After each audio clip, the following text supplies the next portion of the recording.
However, on the very first day after his rebirth, the beauty girlfriend decided to break up with him. At that time, she had just been admitted to a top university, while the male lead was just an ordinary person, unworthy of her.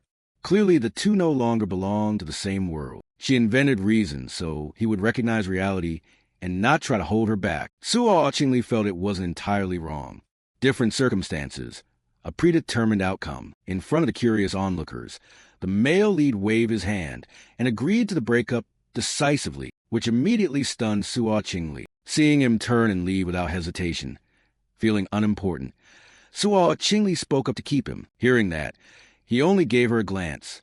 Anything else? Suo Chingli pretended to be calm and said coldly, "No matter what you do, I won't reconcile." Expressionless, he looked at her for a few seconds, then replied, "Cut your delusions, pig." That line immediately broke through Suo Chingli's defenses, making her face flush with embarrassment. He only wanted to laugh at the chatter around them. Suo Chingli had no idea how the future would change.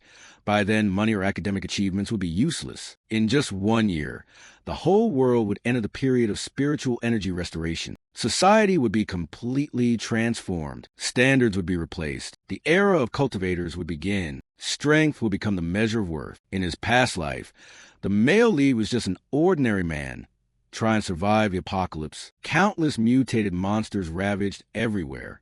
Many cities were destroyed, and he ultimately could not escape pursuit, buried beneath the jaws of a mutated beast. In the cold of death, his unwilling heart and desire for revenge rose to the extreme. It was then that he bound an intermediate-level system from the universe, allowing him to be reborn to 1 year before the restoration of spiritual energy. This system could calculate cosmic-level peaks and, based on contact with spirit beasts, compose cultivation techniques. At that time, people had not yet realized the spiritual energy's return. The male lead wanted to use this time, so the spiritual energy would serve only him. At that moment, the billboards reported that fishermen had just found a giant abalone, and ancient trees were also suddenly growing abnormally large. The news did not comfort the public, nor did it deny the mutations. On the contrary, it warned people to be vigilant. To the male lead, this inadvertent warning was a special signal. This was Hogwa's familiar method of doing things, to build trust among the people. While browsing news forums for strange phenomena, the male lead was drawn to a report. In the Chinbei area, ultraviolet rays were unusually strong. Some people read the news but didn't believe it because it was still cloudy there and the air felt cool, yet the report's temperature showed as high as 74 degrees. Seeing people comment with disbelief, he only smiled slightly. He knew the first opportunity had arrived. 15 minutes later, in front of Dizia Medical Chinbei, the male lead wiped the sweat from his brow. He realized the temperature here was truly unusual. Sunlight struck the ground in blinding patches, and even the guards couldn't stand it and left. The male lead tried to endure the heat until his finger touched a small ray of light, and the system's voice rang out, detected full positive attribute fluctuation, unlocking positive attribute data. Immediately, the rays of light transformed into ropes that bound his body, and his body erupted into brilliant light. The guards who were leaving were dazzled by the light. No one understood what was happening. They only stared at him in astonishment. His body seemed to blaze up into flame. Pain penetrated down to his bones. At that moment, the system announced, "Mutation successful. You have acquired the Golden Yang breathing technique." At the same time, at another admissions gate of Chinbei University, Suo Chingli, the male lead's ex-girlfriend, was walking toward it. Her appearance caught the attention of many senior students, but she paid them no mind. Just then, a flash of light appeared behind her, and the school's loudspeaker immediately broadcast a warning that no one should approach the gate. Suo Chingli frowned at the warning, while on the other side, the male lead was enveloped in light and soot. The Golden Yang breathing technique immediately permeated his organs, expelling countless impurities from his body, all turning into soot that fell to the ground. He quickly understood. The Golden Yang breathing technique, thanks to the system, if he mastered it, he could transform his body and directly become a sun god. The system continued. "Congratulations, you have gained 50 compilation points." Though he didn't know what that was, when he used the breathing technique, the sunny sky suddenly darkened, even if only for a moment, enough to draw the students' attention. At the same time, the principal ran to the north gate to disperse the crowd of students. Strangely, behind the principal was a group of people in military uniform. Their leader ordered the area to be completely sealed off. The male lead sensed the commotion and immediately decided to leave the place. Not long after he left, the mysterious military personnel arrived where he had been standing. She bent down and touched the soot, brought it to her nose to smell it, then whispered, "Someone who contacted spiritual energy has appeared again." Suo Qingli heard that and mumbled to herself, looking toward the distant road. She thought she had glimpsed a familiar figure. "Is that him?" But she quickly dismissed it, reasoning that with his grades, he couldn't possibly have gotten into Chinbei University. An hour later, the male lead returned home, absorbing sunlight to cultivate, while recalling the incident he had just caused. Unsure whether it had made the news, he took out his phone to search. He found the name Spiritual Energy Association drew his curiosity. He had heard this association was set up online a year ago. At the time, everyone thought it was a joke, but now it's all the rage because it's tied to the restoration of spiritual energy. Having seen the state secret with his own eyes, the male lead understood the matter was far from simple. He opened the association's website and saw the listed realms. Level 1 is Heaven Earth Spirit Chi Demon God Technique, creating mundane weapons. Level 2 is Spirit Creation, borrowing the world's spiritual energy to unlock divine bloodlines and produce inner spirit chi.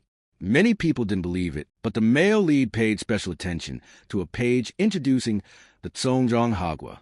Although in his previous life he was just an ordinary person and had never heard of this association, he knew it was very strictly managed, so he decided to try circulating the Golden Yang breathing technique following the instructions. Immediately, his body's temperature fluctuated violently, and while he was guiding the method, his whole body rose into the air, with golden diadem flames blazing around him. The first step is a demon pavilion, using the body to cultivate into chi, absorbing weapons of the world's spiritual energy, then reconstructing the divine pavilion's functions. The moment the divine pavilion finished condensing, he felt an unprecedented power surge through his body. Now, he had broken through the demon pavilion 1 star. At the same time, the system reminded him of the compilation function previously mentioned. It could coerce any object. Thinking of that prompt, the male lead glanced at the glass of water beside him. Sure enough, the system displayed a choice. Would you like to use compilation points to infuse positive attributes into this object? This confirmed his hypothesis further. Simply put, he could enchant objects, turning them into extraordinary items. If he agreed, the glass of water would gain supernormal power with positive attributes. He used compilation points on the blade, hoping it might become his specialized weapon. He had selected the ancestral treasured saber, but it was already too late to test it then, so he decided to wait until tomorrow. However, just as he fell asleep, a blood-red gaze appeared in the darkness. Atop a skyscraper, a girl, in uniform, sucking a lollipop, was communicating with someone via microphone. 1 second later, she leaped down. Suddenly, she sensed the presence of a mutated beast. Realizing the target had entered a residential area 20 kilometers away, after notifying others, she darted swiftly toward the target. Even if anyone looked up, they'd see only a blur. She was like a spirit in the night. In contrast, the male lead was still fast asleep. A piercing sound awakened him, making him feel uneasy, so he got up to find the source of the noise. After entering the demon pavilion state, his hearing far exceeded that of ordinary people, so the sound put him on alert. Just as he opened the door, a large figure lunged straight at him. At a glance, the male lead recognized it as a mutated aberrant beast. Even though it ambushed him, in his eyes, it moved as slowly as a snail. Just a second later, golden light flowed throughout his body. Then he lunged straight at the aberrant beast. To avoid harming the civilians in the building, he grabbed this mutated rabbit and hurled it forcefully outside. After that, he continued to charge, the dazzling light around him making him seem like the power of the sun. A punch landed squarely in the mutated rabbit's belly, so devastating that it couldn't withstand it for even a second, instantly leaving a huge hole in its abdomen. However, the mutated rabbit didn't die immediately, and even tried to devour the male lead's yang attribute power. But that was not something it could touch. In the blink of an eye, its body was blown apart by his power. The blinding radiance made everyone still awake in the building feel as if it were daytime outside. But when they went to the window, they found it was still night. As for the rabbit that devoured the yang attribute and exploded, each fragment of his body emitted golden light. At that moment, the rabbit's eye fell at the male lead's feet. He coldly glanced at it for a moment, then crushed it under his foot. Clearly it had the darkness attribute, yet it dared to swallow the yang attribute that counters it. How foolish. If the male lead had been an ordinary person, even everyone in this building would have become the rabbit's meal. This made him even more determined to collect more cultivation techniques. Not long after the male lead left, a figure appeared from above. It was a girl in the special suit from before, but now she froze, because the rabbit she had chased had been reduced to 1,000,000 pieces. Although she didn't know what had happened, she still had to recover the mutated rabbit's darkness attribute. However, suddenly a stream of yang aura entered her hand, even burning her. This yang attribute power was exactly the same aura she had investigated at the north gate of the university. This was certainly no coincidence. It should be known that before the restoration of spiritual energy, normally there were only metal, wood, water, fire, and earth attributes. The yang attribute is even rarer than a panda. She immediately reported the situation to her superiors. After hearing this, the person on the line fell silent for a moment and then issued an order. The objective is to find this frighteningly gifted cultivator. No matter the cost, he must be recruited into the organization. The girl, of course, understood that intention, and her mission immediately changed. She delegated all her other tasks to others. She stayed behind to search for the male lead's traces, not resentful, only curious to know who the owner of that yang attribute was. The monster fight last night had left him a bit tired. After sunbathing, he circulated the chi in his body again, each stream of golden light absorbed into him, continuously converging at the crown of his head. Gradually, the male lead felt the rhythm of a breakthrough. Every demon pavilion breakthrough required mobilizing the divine pavilion. When the moment arrived, he immediately circulated the entire golden yang breathing method, with strands of golden light clinging to the divine pavilion. Holding the divine support in his hand, he swung fiercely forward. After a resounding explosion, he broke through to the demon pavilion's second star. The blood vessels across his body shone with golden hues. He understood the reason he advanced so quickly was because his previous first star breakthrough hadn't exhausted his potential. To reach the next level, one must take practical, incremental steps. Fearing he might cause a bigger disturbance, the male lead moved to the back of the mountain. He spent compilation points of the yang attribute on the blade, and in an instant a burst of golden light erupted. The blade took on a metallic sheen, as if wrapped in mysterious power. Along with a compilation successful notification, he slashed the blade forward, immediately generating heat that evaporated a good deal of moisture. Seeing such a commotion, he felt a bit embarrassed and left the area. Not long after, smoke appeared where he had stood. The girl rushed over in anger. She had just bought a bubble tea and could sense his aura, but now he was nowhere to be found. At this moment, the girl froze at the destruction he had caused, which left her extremely alarmed. But what troubled her more was how to restore the original form behind the mountain. Suddenly her expression changed, disbelief written all over her face, for she clearly sensed that the aura the male lead left was Demon Pavilion's second star, whereas last night he had been only first star. Her fear didn't end there, because she also detected the aura of a spirit weapon. Only 2 or 3 people in the entire association had that, and the association completely controlled the techniques for forging spirit weapons. The girl was extremely curious why the male lead knew spirit weapon forging techniques. Meanwhile, on the way, the male lead pondered whether the weapon could be imbued with additional attributes, since the system could compile any cultivation method. Just then, a news item caught his attention, mainly because he had forgotten to erase the traces he left. Having been seen by others, they were among the first cultivators. The goal of finding the male lead was to protect him and to share the location of the newly restored spiritual energy. This drew the male lead's attention. After receiving the documentation, the site turned out to be a lava cave with attributes similar to his, so he agreed to join the team. The next day, a squad gathered at the meeting point. The team comprised 1 female and 3 males, though the 3 men didn't know that the blonde girl was actually a member of the Spiritual Energy Association. She had lured people online to find those with talent to invite into the association, initially leaving nothing in return. After all, the Spiritual Energy Association is a state institution, from top to bottom. At this moment, the male lead finally appeared. The blonde girl was astonished to see him. The aura on him was clearly Demon Pavilion's second star, but she said nothing, simply led the group into the cave. After some conversation, they quickly arrived. The male lead immediately ran forward.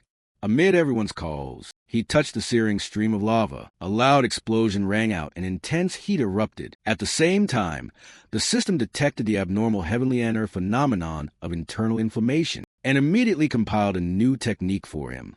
the Crimson Fireblade art. When used, each slash is like an outbreak of fierce flames, the blade covered by a dense layer of fiery flames, accompanied by streaks of lightning-like fire, condensing battle intent and violently releasing enormous energy. This blade is well suited to support the male lead's long blade, and it also has a burning attribute with higher temperatures. The male lead then spent compilation points to fuse it into his blade, astonishing everyone. They saw the blade filled with molten lava. Sensing the latent energy, the male lead felt quietly pleased. After absorbing all the internal inflammation, the surrounding spiritual energy calmed, making it suitable for everyone's cultivation. But only a few minutes later, 3 new people suddenly appeared behind them. They had also sensed the fluctuation of spiritual energy and came looking. All 3 were Demon Pavilion First Star.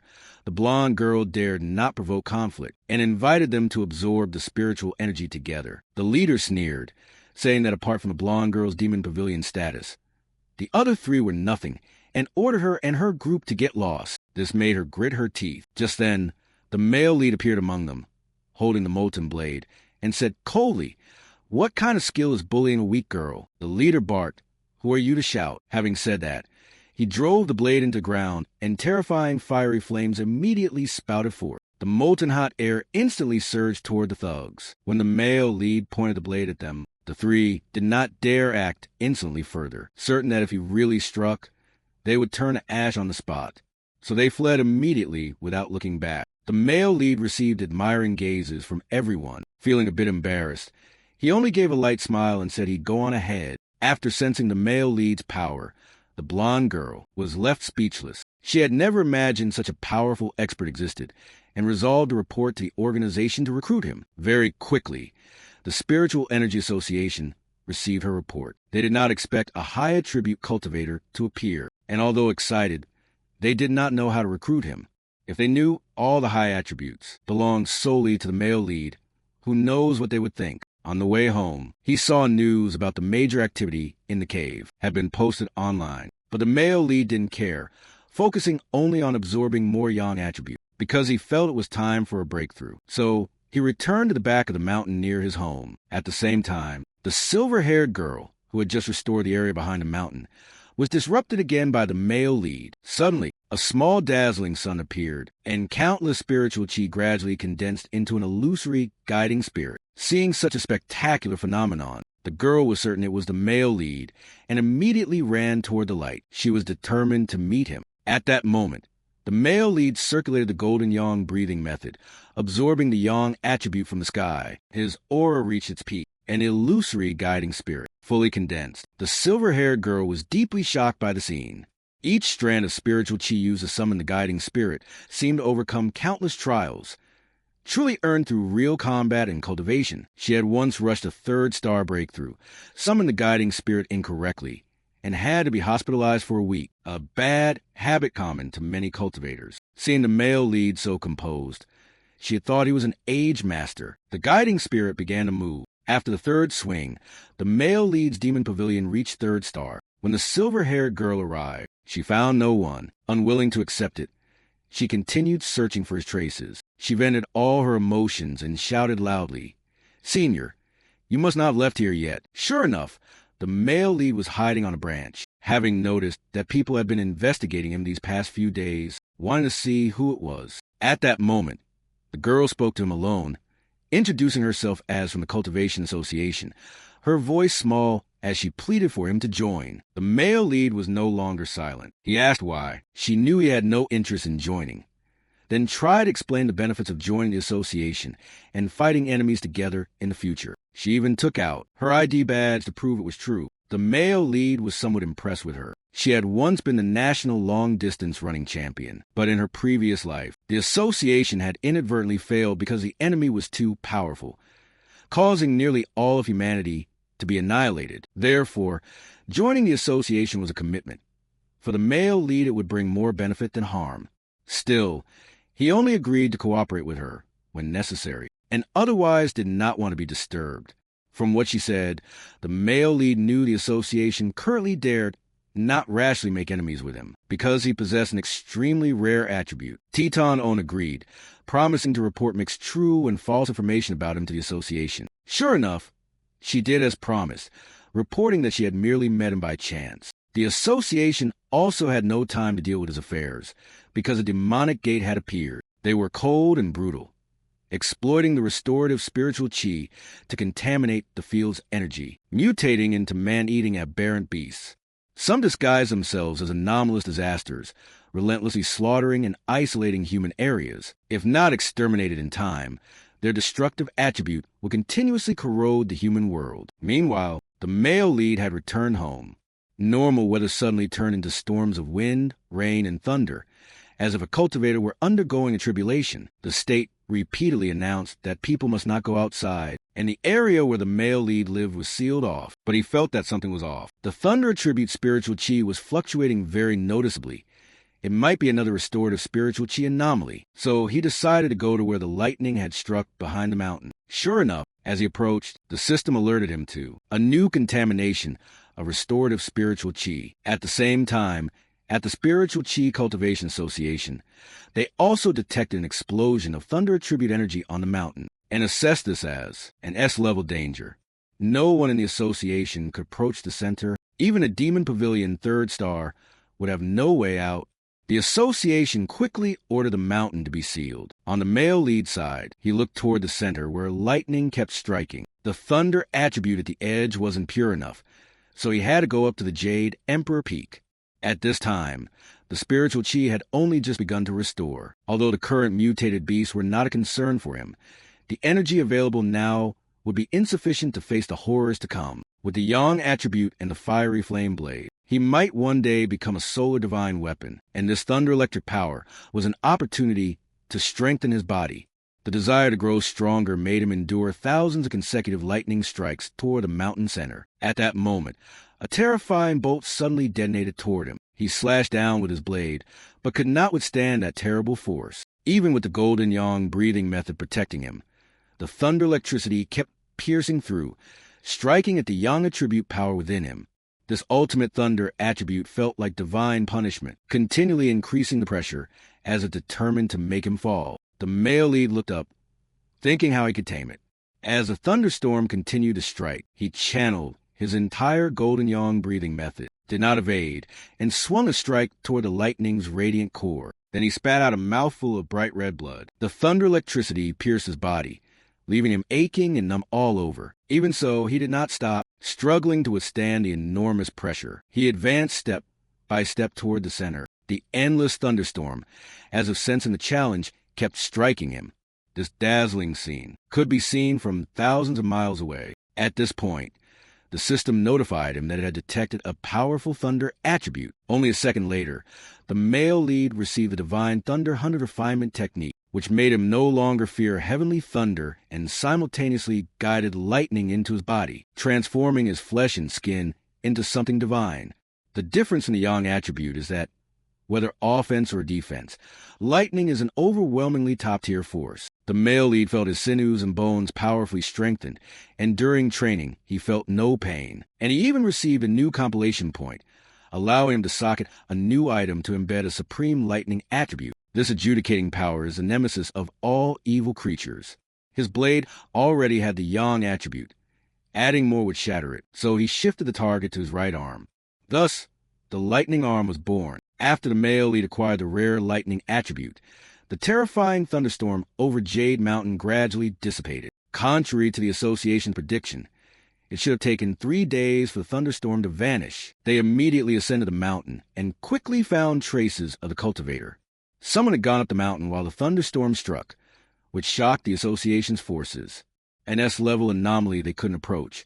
Yet someone had done it. Facing such a powerful individual, if he were allowed to slip away, it would be extremely dangerous for society. So, even at a cost, they were determined to find a male lead and gave him the nickname Tyrant. But Major Han of the military suddenly recalled a cultivator who once had the Yang attribute and asked Atanon how far her investigation had progressed. Hearing this, she feigned calm, reporting a mix of true and false information about him, without revealing that she had contacted the male lead. General Han nodded and said nothing more, turned to arrange the others, deciding to attribute the anomaly on Jade Mountain to a natural phenomenon. On the male lead side, he had returned home and began to sense the lightning power in his right arm. Now, This lightning-tinged right arm was the most solid part of his body. The adjudicating lightning's power could now condense into a small sphere for him to carry easily. The system reported that the supreme lightning could deal 300% critical damage to evil creatures. The male lead was eager to test it immediately. At that moment, the forum he followed had just posted news about a massive explosion at a chemical plant, causing numerous casualties, but the comments were strange.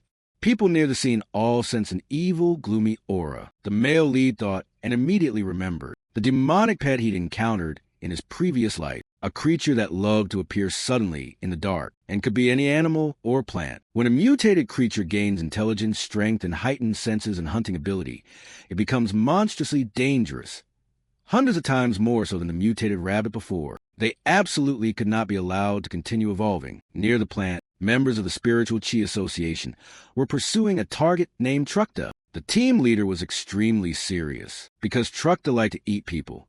Even with the association's support, this squad had to rely on themselves. Mutations were occurring across the country, and headquarters was too busy.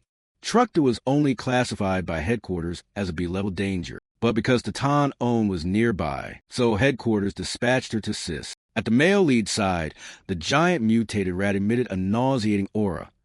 He could smell it from dozens of miles away. After the two squads merged, they immediately located the mutated rat Trukta. They instantly split up to attack the rat from multiple directions. Of course, the giant rat also noticed Tatan Own's group and tried to flee. However, the group had encircled it, and one member leaped up and slashed down upon the mutated rat's body. The rat roared in pain, and from its back, a pair of wings sprouted, emitting a sonic wave that forced everyone to scatter. Then it gathered energy in its mouth and expelled a stream of green toxic gas, a corrosive shadow attribute. Anything it touched would rot. With no counter attribute available, no one dared risk plunging into the toxic cloud. The mutated rat took advantage of the moment to escape and ran toward a chemical plant. Tatan Own, cautious of the unknown, checked the spiritual chi concentration. The rat's fluctuation had just been 49, but at this chemical plant it had risen to 80, indicating there was more than one abnormal beast here. Sensing danger, they tried to retreat, but couldn't in time. Unexpectedly, the mutated rat had teamed up with a giant mutated serpent to hunt. A dense toxic fog split the group apart. From there, the two monsters attacked everyone one by one. Tatan Own saw it and immediately understood. She hadn't expected the mutated rat to possess human-level intelligence, even to the point of allying with its natural enemy, the serpent. Now, they not only faced a serpent about to strike, but also had to contend with the fog's poisonous gas. As her spiritual power neared exhaustion, she collapsed in despair. At that moment, the wall was smashed open, and a blinding light flooded the factory. The serpent, seeing the male lead appear, gaped and attacked, while the mutated rat took the chance to bite his right arm. But the male lead paid it no mind. Terrifying lightning surged from his right hand, instantly obliterating the giant rat. Then he swung his blade at the serpent. Curious whether the serpent feared sunlight, his strike only drove it into a frenzy. It lost its mind and attacked wildly. While he dodged, a scorching slash descended upon the serpent's head, splitting its head in two. Unexpectedly, this serpent had regenerative abilities. That slash still didn't kill it, but just 1 second later, a thunderstorm detonated with a roar inside the factory, and the serpent's entire body was engulfed in the thunderstorm. That was the power of the blade he had augmented with lightning, drawing in the lethal flame, concentrating all the lightning strength and channeling it into the serpent's body. For mutated beasts with dark energy, the rat is easily incinerated and weak against sunlight, but the serpent had matured, reaching world disaster level. Even as it died, it managed to bite him once. If the male lead hadn't had the Kim Yong breathing technique and the Yong flame detox attribute, combined with the lightning-empowered storm, he would surely have died like anyone else. After dealing with the two mutated beasts, he discovered the girl who had been following him earlier was there as well, and knowing she was pretending to be unconscious, the male lead just tugged a bitter smile. Tatan Own found she could no longer pretend. She covered her flushed face with her hands, hiding her eyes too. Previously, she had never once seen the male lead's face at any time, and had thought he didn't want anyone to recognize his true identity. Watching the girl offer thanks, the male lead accepted it, and then turned to leave. Seeing him try to go, Tatan Own hurriedly lowered her hand, about to say something. But the male lead had already leapt onto the roof and vanished. In fact, he left so quickly because he wanted to try contacting the shadow attribute to see if the system would record and compile a technique. But he underestimated the unpleasant cold sensation, and the system showed no response. Meanwhile, Tatanon was slapping the team leader and his grandson to wake them. As soon as they came to, they saw 2 corpses nearby and were immediately terrified. Tatanon explained, "It was the very young attribute master I once chased who eliminated them." Everyone was astonished, exclaiming at the male lead's formidable power, then recovered the remaining traces of the beast's shadow attribute. But the team leader accidentally stepped on a piece of the giant serpent's flesh. A crackling thunder sounded underfoot, leaving the group dumbfounded. Wasn't he supposed to be a young attribute cultivator? Tatanon was also shocked because she didn't know the male lead possessed another high-level attribute. Now, only the male lead could do such a thing. An incredible thought arose in her mind. A dual high-level attribute cultivator, an existence truly hard to imagine. She realized she had just encountered a real monster. Quickly, the association received the report and arrived on the scene. Their main objective was to sweep up any remaining spiritual energy and analyze the traces at the scene. Half an hour later, the investigation concluded that whether the rat or the serpent, the chance they were killed by the same person was up to 99%. Even though people had braced themselves, they couldn't help but be horrified. No one had ever heard of someone possessing 2 high-level attributes. Tatanon knew she could no longer hide it and proactively reported the situation to the association. However, the superior's attitude this time was different. They directly canceled a surveillance assignment on the male lead regarding her, and senior association officials also confirmed that the male lead had saved people and eliminated abnormalities, proving he did not resent the association. They believed that to maintain a good impression with the male lead, they should avoid actions that would upset him. At this point, Tatanon also reported the possibility that the male lead possessed a spirit beast, which shocked her superiors deeply. No matter how unusual his talent, one should not possess a spirit beast so soon after spiritual chi was restored. Tatanon thought that the spirit beast was the yang attribute, which opened up a possibility. The male lead's realm might be the exalted rank that creates spirit beasts, able to create spirit beasts himself. But in the world, the realm of spirit creation belongs only to the very wealthiest, those who have accumulated vast riches. A young man like the male lead should not reasonably have reached that realm. Moreover, he currently exhibits 2 high-level attributes. Could there possibly be a third? One must realize no one in the world has 3 attributes yet. If proven, all existing records would have to be rewritten. The male lead went home and began to bathe. Currently, with spiritual chi restored for less than a year, abnormalities have already been so active. Many cultivators have begun the path of cultivation. Even the best talents have only reached the first rank of the Ghost Veil. The country remains in a stabilization phase, primarily concerning those who awaken earliest, the state and the first cultivators. Abnormalities are still within the state's control, and no major conflicts have occurred. Although people discuss the unease, the state did not issue corrections, indicating they wanted to warn, but were not yet fully prepared for the era of restored spiritual chi. After all, the population is huge, and abnormalities are many, so the only option is to maintain a steady pace of stabilization. The male lead's greatest worry was the rapid pace of mutation evolution. Today he encountered an invading dark attribute abnormality that caused infection, and after contact he realized it was a branch of the shadow attribute, the bane of cultivators. Although not as strong as the dark attributes he had met before, even one could destroy a nation and spread terror across the continent. If he hadn't gone to the abandoned factory today, Tatanon and the others likely would have died. A mere subordinate attribute was already terrifying to the marrow. The threat of the shadow attribute is truly immense. Even though the system reported it couldn't absorb it temporarily, this proves that when conditions are met, he will be able to absorb such human-countering dark attributes. If he can use it, it would be his greatest advantage, perhaps the key to changing the situation. Currently, he possesses the Kim Yang breathing method, Yang attribute, divine thunder tempering, lightning attribute, and scarlet flame blade technique, internal flame attribute. Basically, no one is his match.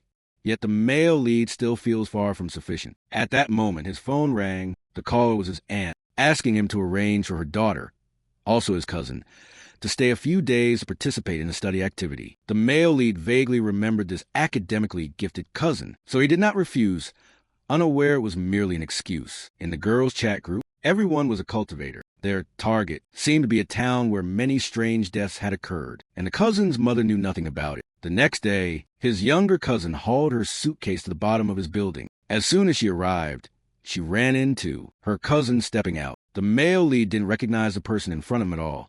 "Are you Lam E?" Hearing that, she was awkward and didn't know what to say next. They went home together and sat down to eat. The male lead asked proactively, "You're here to visit the summer camp, right?" Lammy confirmed.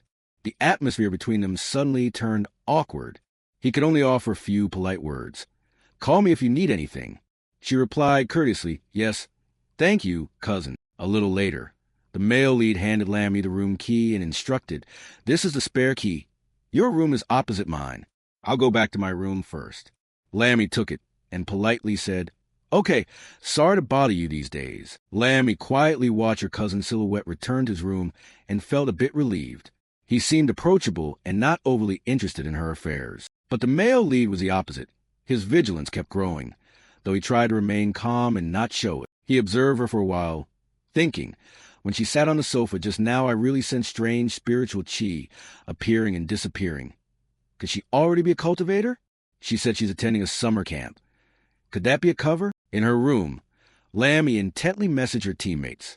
"Cousin's fine, not much to worry about. When do we act?" A beautiful 81-year-old woman in the group replied that they should wait for the right opportunity.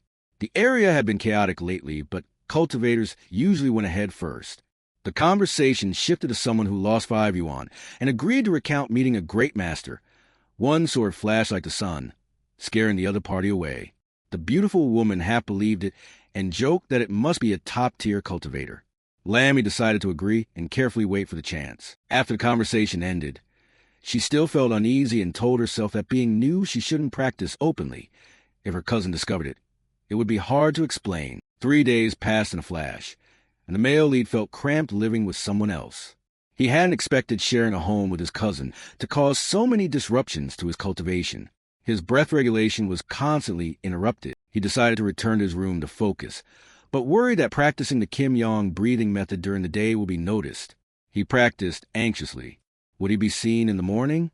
Why hadn't he noticed how conspicuous the Kim Yong breathing method could be before? Another worry loomed. He had just finished cooking and politely invited her cousin. Dinner's ready. Beef stewed with tomato, cucumber salad, and corn rib soup. Hearing that, the male lead replied politely, "Don't be so formal. Leave the dishes to me." She gently declined. "It's fine. I'm staying as a guest. I should do these things." He watched quietly, finding her overly polite, almost obsessively so. While eating, he silently waited to see how far her act would go. Nevertheless, the male lead had no intention of abandoning his plan to secretly probe her. While they were eating, Lam Yi's phone suddenly rang. Both froze. The male lead asked, "What's up? Is a friend calling?" Taking the opportunity, he quietly slipped back to his room. To the astonishment of her, Lammy went to her room and answered the call.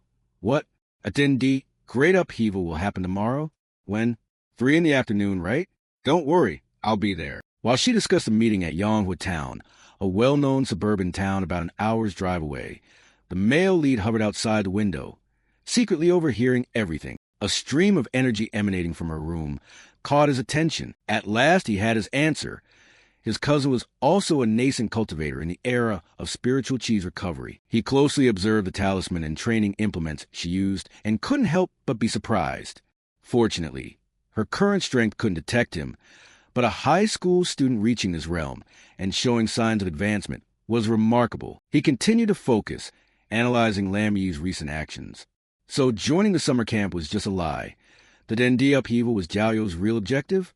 She must have known about this place from somewhere and made up an excuse to come. The male lead lightly touched the wall, thinking, whenever a Dendi upheaval occurs, it's both an opportunity and a chance to obtain a technique that boosts my power. Seeing things grow more interesting, he curled his lip with curiosity, wondering which attribute would appear this time in Yonghua Town. Immediately, the male lead excitedly shot off across the water. "Whatever. If it's mine when I hear about it, that's enough." On Yi's side, while practicing the breathing method, she felt suspicious and glanced around. Strange. I don't see anyone, yet I had the sense someone was watching me just now. The atmosphere in Yonghua Town was lively and bustling at this moment. At the front gate, a familiar voice suddenly called out. It turned out to be the user nicknamed Scam for 5 Yuan, who had chatted online with her, cheerfully stepping forward to tease. So you've been staying at your cousin's lately? Is he handsome? Hearing that, he pondered and compared. His looks are okay. His appearance is ordinary, not the hot boy type she likes. She felt a bit disappointed, sighed, and the person beside her chuckled softly. That was a sultry girl nicknamed Beautiful 81-year-old Woman, who chimed in. Don't forget, he once claimed to be just an ordinary person among millions. By now everyone had gathered. A person in white spoke. We have enough people. Let's get to the main point. He noticed one member was missing and asked, that person isn't coming this time either? The other replied coldly, she isn't coming. Later, as the group prepared to depart, the beautiful 81-year-old woman gently comforted E. She always acts mysterious like that. You're used to it. Let's go. At the same time, the male lead quietly observed the group from a distance. Hearing everything, he wondered, it seems my cousin's team is competent enough to operate covertly. He focused on analyzing each person. Even the weakest had stabilized at Ghost Vale 2nd star. The man earlier had reached Ghost Vale 3rd star, and there's reportedly a strong member who is often absent. Thinking this through, the male lead gradually inferred the situation on the mountain of this famous town. The scene grew increasingly eerie. An announcement sounded, and suddenly a huge vine dropped from the sky like the beanstalk in fairy tales. It observed carefully and described. The vines appear randomly around the area, not fixed.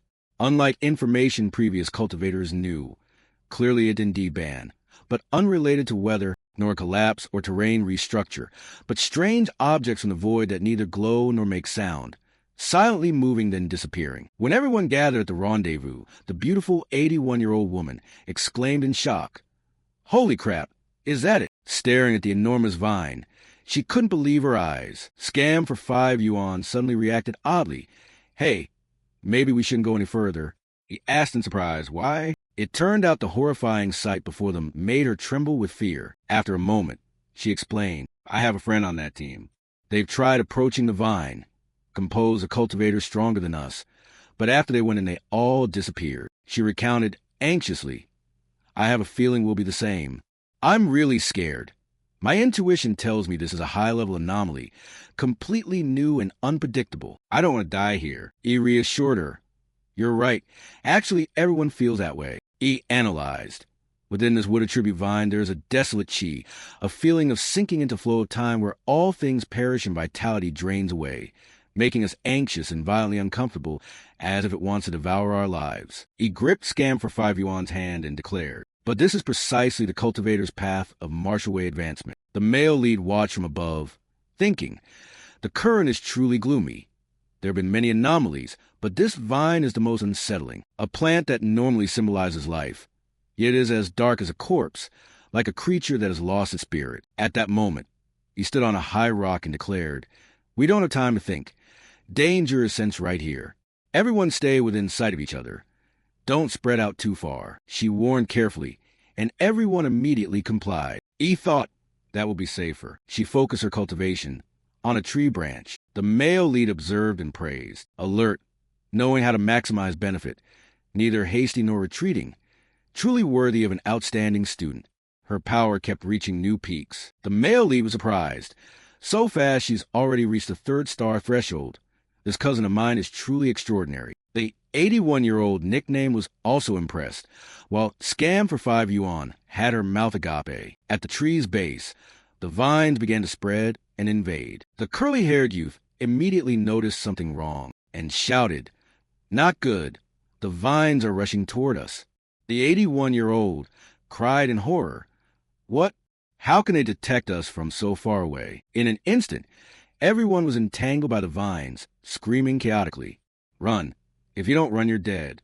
Scam for 5 Yuan panicked. She realized Yi's breakthrough caused too much disturbance. The vines must not wrap around her, or she would be dissolved immediately. At that time, he was still concentrating on her cultivation, unaware. The 81-year-old tried to stop them. No, we can't go yet.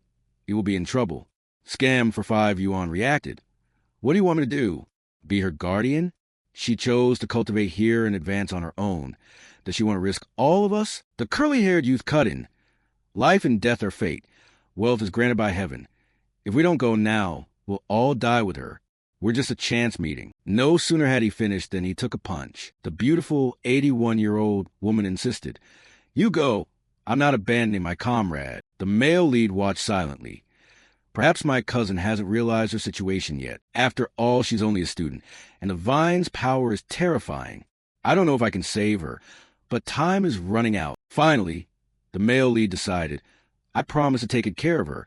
A promise can't be taken back." At that moment, the 81-year-old struggled fiercely to break the vines, but carelessly had one wrap around her leg. She struggled for a while, but was neutralized by the vine. Just then, a vine shot straight into the barrier he was cultivating. The male lead immediately leapt forward with a blazing weapon in his hand. The 81-year-old, and scam for 5 yuan, watched helplessly and anxious. Flames from the male lead's weapon shot down to the ground. The attack was so powerful it produced a seismic shock that threw everything into chaos. After an impressive entrance, he landed, and everyone was astonished. The vines recoiled and ceased their assault. Everything was burned to ashes in an instant. His figure appeared full of presence. The curly-haired youth realized he was a cultivator and quietly identified the attribute as extreme yang. Only such a high-level attribute would dare force back the desolate vines. He brooded, thinking, "My talent is sky-high. I reached Ghost Vale 3rd star in a short time, something you can count on one hand nationwide. But Lamb is only about on par with me. Yet, this male lead is even stronger." He wondered, if there are cultivators like that among the travelers, then what am I? Just background stars of bright moon? Should he crush himself, or crush all the other cultivators? He was bewildered. A bulletin appeared, detecting an extreme with attribute being logged automatically. The system announced successful recording, noting the power includes relentless reproduction and absorption of surrounding vitality to self-heal extremely fast. The male lead analyzed. This wood attribute technique is too strong. So long as life remains nearby, it's like a perpetual motion machine recharging itself. As he was extracting the attribute, the system reported successful extraction of the desolate attribute, which can immediately stir desolate chi to corrode living energy. He slowly opened his eyes. His pupils glowed green in the dark as he thought. No wonder these vines only grow in perilous areas. If they grew elsewhere, the life force within miles would surely be drained. He glanced back and murmured, "Predatory, lethal, the desolate attribute is overwhelmingly domineering, forcibly seizing others' life force." At that moment, the beautiful 81-year-old woman called from behind, "Thank you for saving our lives." She staggered over, badly wounded, and sincerely said, "Thank you. If not for you just now, we would surely have died. How could we possibly repay you?" Still, the male lead acted cold like a domineering CO, waving her off. "No need. See you later." In his head, he calculated. After all, I followed their news to arrive in time and gain both the vitality attribute and the desolate one. In reality, I'm the one who benefits. The girl scammed for 5 yuan, and the long-haired guy also looked at the male lead with concern. As for the earlier quarrel, they should pay more attention to the cousin's movements in future. Then the male lead grabbed his sharp sword and flew off. Human nature shows in danger. Fragmented teams won't stay safe when major incidents strike. The girl scammed for 5 yuan watched his receding back in a daze and asked, "He left so fast? What should we do now?" The long-haired man mocked. "What? Regret not saving him earlier?" He calmly looked at Lammy sitting inside the sphere, then told the 2 other girls, "The threat's over. Lammy has reached 3rd stage. Our best choice now is to try to stay in this group." Just then, Lammy opened her eyes. The 3 of them cried out in unison, "You're awake." The long-haired man warned, "Now we must see whether she keeps her wits and doesn't let us fall apart. Rather than worry about that, better to think about that mysterious person." Lammy rolled her eyes around, confused, and asked, "What just happened?" She suddenly noticed a nearby tree trunk blazing and immediately dodged. The aftershock of that yang attribute is too strong. Even from this distance, I can feel its blazing, overwhelming heat. The clever long-haired man leaned in and offered to recount the whole incident to her. Scene shift. Lammy walked home, her mind still circling the story the long-haired man had told. Could someone really be that powerful? She recalled his description of the male lead, that he was no less than a monster. He recounted in detail. The vine we couldn't cut no matter how hard we tried was forced to retreat by a single slash from him. The 2 of them looked at the giant vine still hanging in the air. Now it had curled up, too intimidated to approach anyone. Lammy opened the door and couldn't stop thinking about that staggering power. Even though he was gone, the vine remained meek as a chicken, without a trace of its former chaos. As soon as he stepped through the door, the male lead called out, "You're back?" He glanced at her, feigning concern. "You don't look well." Lammy scratched her face and made up an excuse. "School. I'm just a bit tired." The male lead replied, "You've been working hard. Go rest. I'll order food for tonight." She answered, "Okay." He went into her room, slammed the door, leaned wearily against it, and drifted into thought. The breakthrough had drained so much spirit. Each time she controlled spirit force to trigger divine judgment, she had to concentrate extremely hard. It was even more exhausting than staying up for a month. By instinct, she flopped onto the bed and lazily scrolled her phone. Luckily, I'm no longer an ordinary person. Staying up for days won't kill me. I just have to do my best. But this path of cultivation is the fate of a traveler, especially now that heaven and earth are undergoing great changes. At that moment, Lammy suddenly felt jealous of the male lead. A normal life like his is something she could never have. Suddenly, a message popped up that startled her. Old Lamb messaged, "If there are any traces of that powerful expert, let her know." Lammy sensed something odd. This was the first time Old Lamb had proactively spoken in the group. She quickly replied to Old Lamb and asked, "All right, Old Lamb, one more question. Do you all think the one who saved us is a person once famous at the Dark River Fungus Cave? If it really was that great master, why would he save us?" At the same time, many posts and discussions about the male lead appeared online. The supreme Yang attribute master reappears, his sword like a rainbow piercing the sun. Some said that in the polluted Dark River Fungus Cave domain that light and a great fire explosion once appeared, forcing them to flee the cave. In Xia country, no one dared confront him. Afterward, people avoided any area where he showed up. That night, the male lead took his bicycle and left the house. He sat on the bike and calculated inwardly. Now Lamb will likely lower her guard toward me, so going out won't risk arousing suspicion that I'm following her. He pedaled through the night, intending to find a way to acquire the desolate attribute, one closely linked to plants. He rode while thinking, but this attribute is inherently sinister and corrosive. Applying to oneself could cause adverse reaction. Although eager to use the desolate attribute, he feared side effects, since it might be completely different from his existing Thunder Realm attribute. Finally, the male lead reasoned the best approach was to find an object similar to that strange demonic tree. That vine fell from the sky because it sensed an overabundance of reviving spirit force. By choosing to evolve itself, it developed desolate power. Thinking this, he curled his lips dangerously and murmured, "I know where to go." The male lead accelerated, his bicycle shooting into the deep woods. Not long after, he stopped the bike at the city's forest park. He slowly strolled across the grass, muttering, "I need to choose a plant that can resonate its spirit force most with mine, and also show an intimate feel to increase luck." Having said that, he closed his eyes and performed his technique. His body began to levitate as spirit force radiated outward. He looked at the surrounding plants in surprise. Is this the plant's reaction to spirit force? The spirit force reacted increasingly strongly with the leaves, but it was still not enough. "I need more power." Suddenly, a small glowing flower appeared before him, swaying lightly on the ground. He wondered, is it this one? Without hesitation, he reached his hand toward the flower. The petals immediately drew his finger in. After absorbing spirit force, the petals and stamens bloomed full and round. The male lead grew more intrigued and thought, "It truly has spirit. This wildflower is clearly a plant, but when it encounters spirit force, it's like a greedy puppy. After sucking up, it even rubbed against my finger." He gently stroked the small flower. He whispered, "Only you react strongest to my spirit force. You're perfect to be bonded with a desolate attribute. Choose you. Are you ready?" As he finished, the flower nodded slightly. The male lead then unleashed power.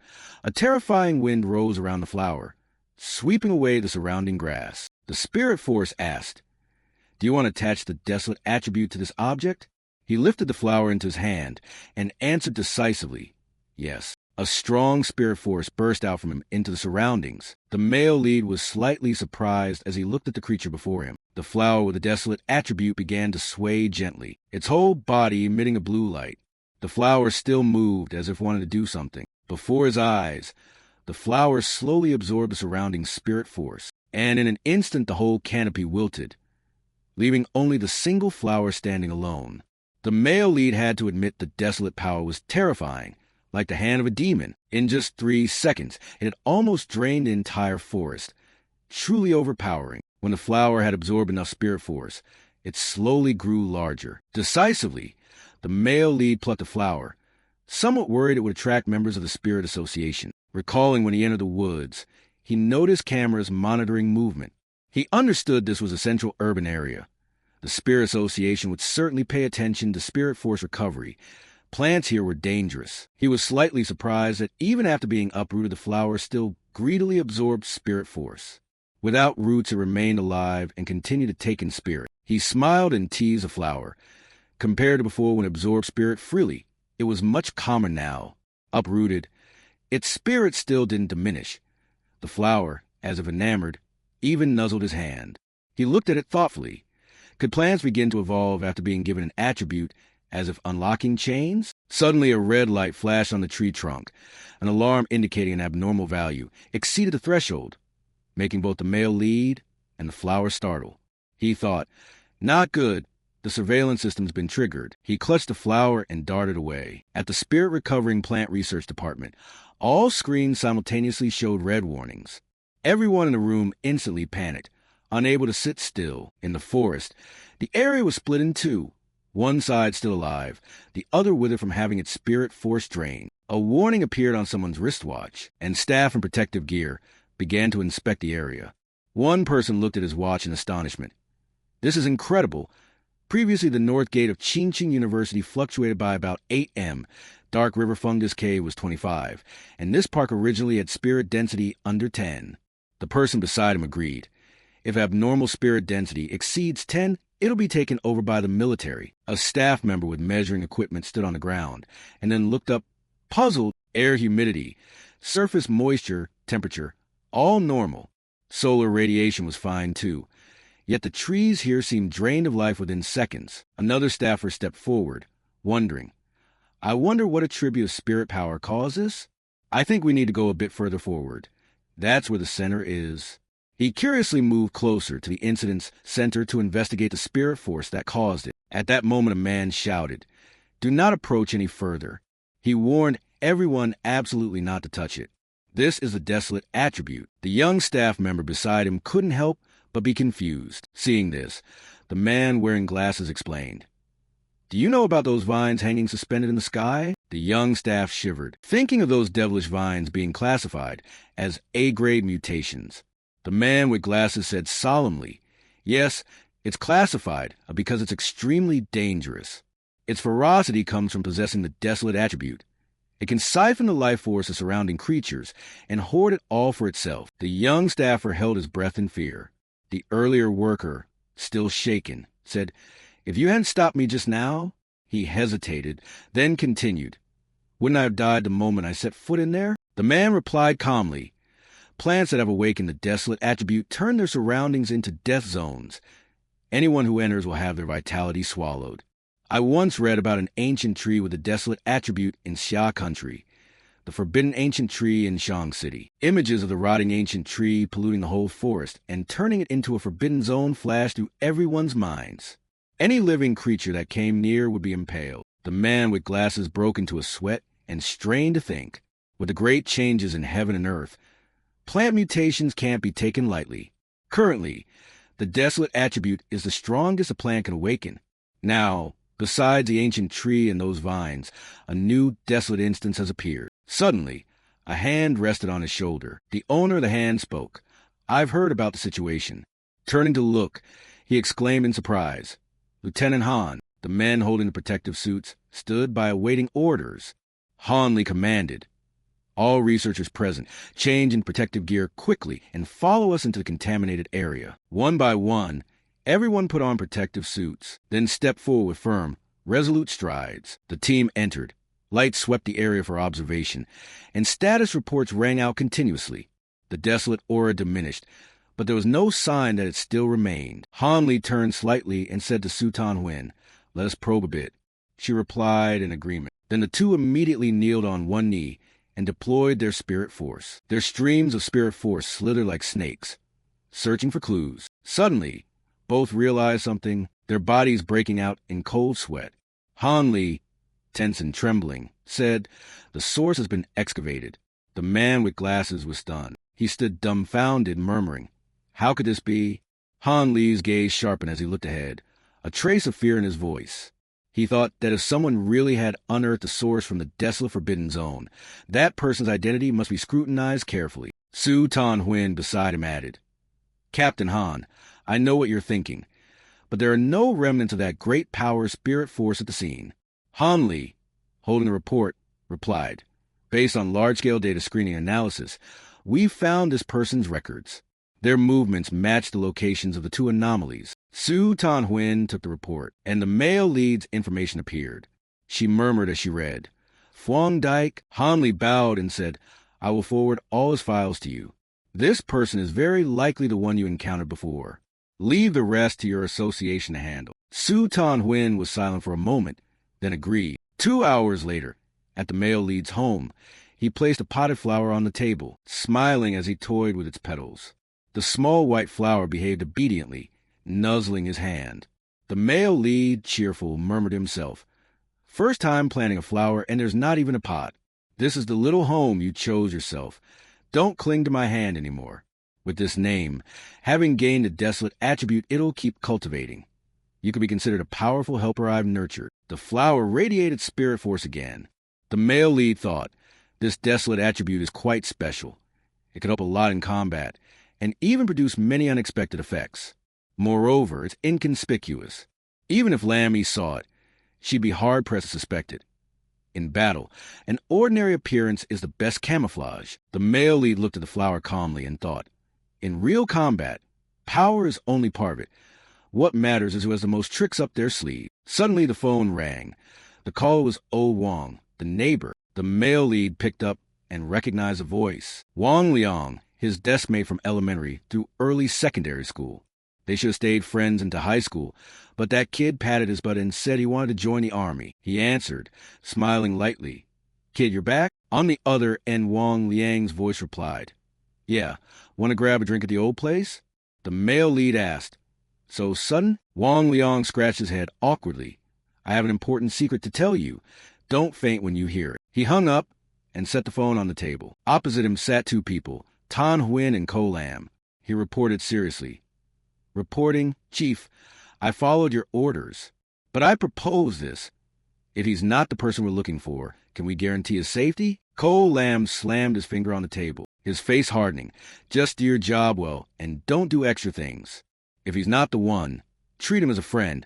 Just give him a few words of advice." The male lead and Wang Liang downed their glasses in a toast to their reunion. He drank while watching Wang Liang gulping, and thought to himself that military life must be tough, and this idiot had grown up a lot. Wang Luong drank deeply with satisfaction, then confided, "These past 3 years have been full of emotions.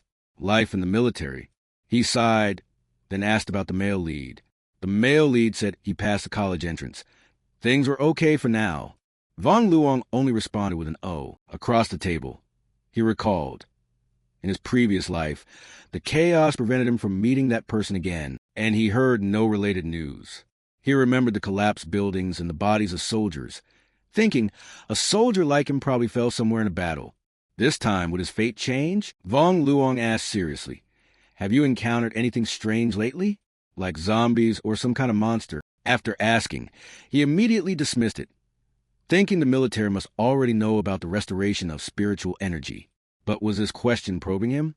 The male lead pretended not to understand. "What exactly are you trying to say?" Wang Luong pressed his hand to his forehead. "If there isn't, that's good. Today I just want to warn you, not comfort you. In the future, degrees and valuable possessions will become worthless scraps.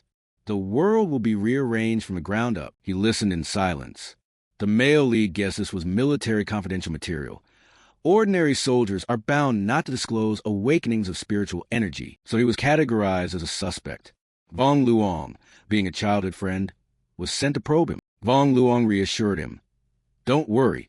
As long as you don't speak about today, you'll be fine." This made the male lead grateful.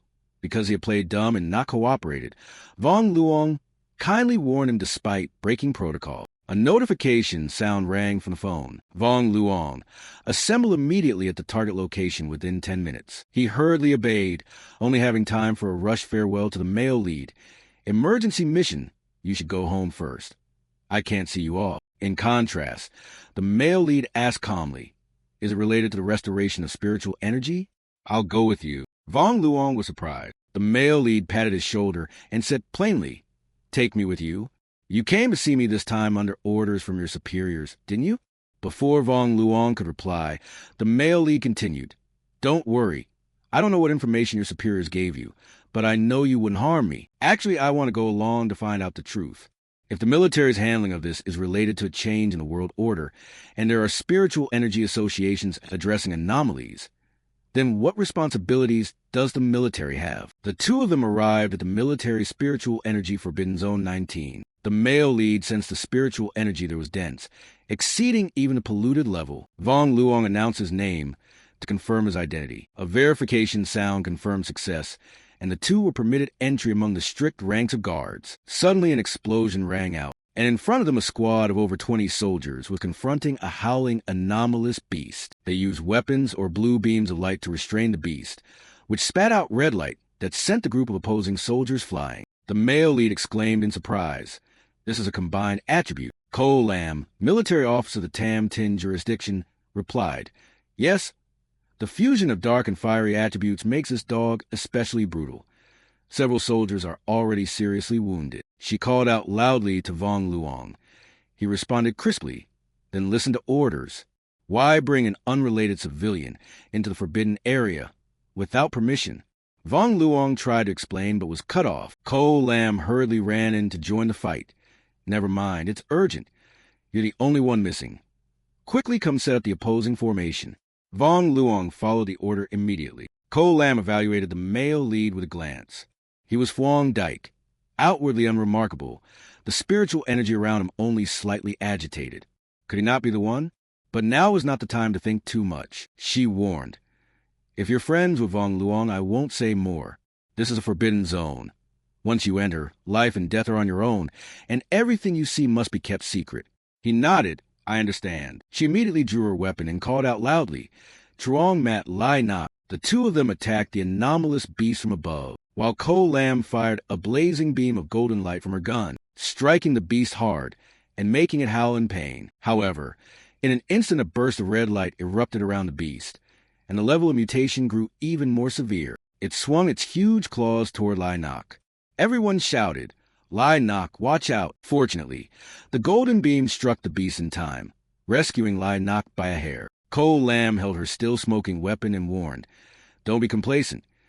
Keep your distance from it and finish it before it fully evolves. The team immediately complied. The male lead silently praised them.